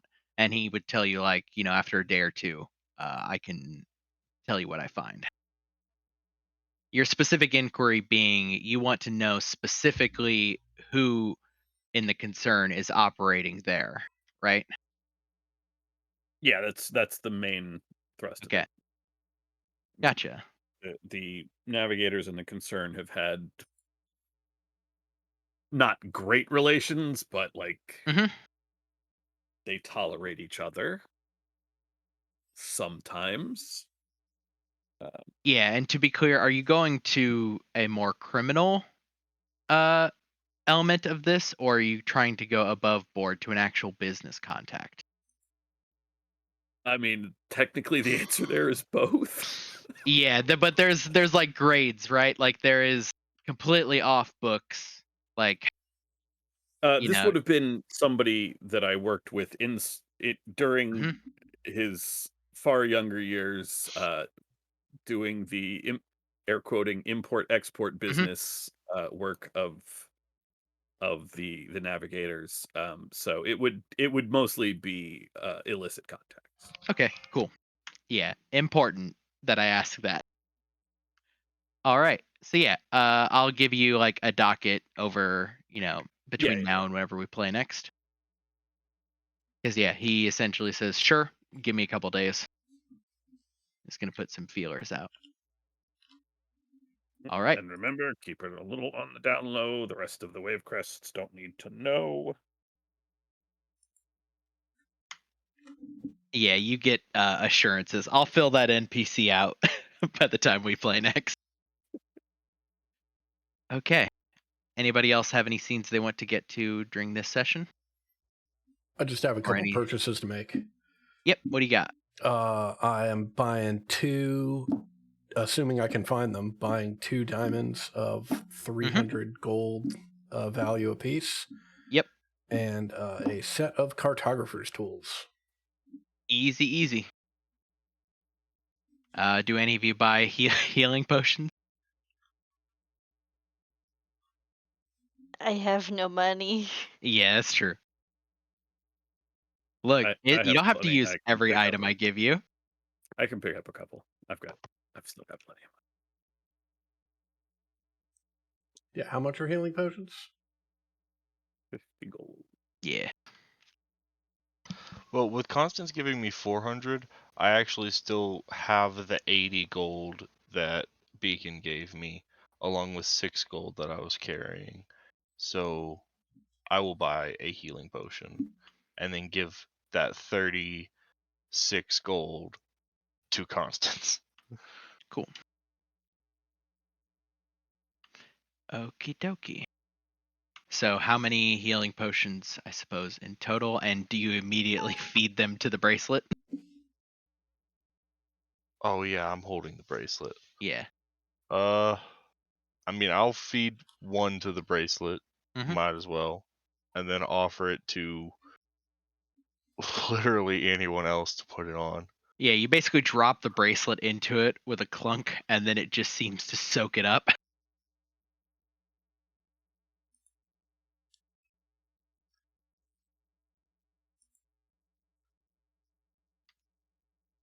fuck does this No, but- bracelet do? Sucks up healing potions and lets you use them. Yep. You can use it as like a bonus action instead of an action to take the potion. Yeah, to consume any or all of them. 'Cause theoretically, you could like triple consume potions that you dunked in it.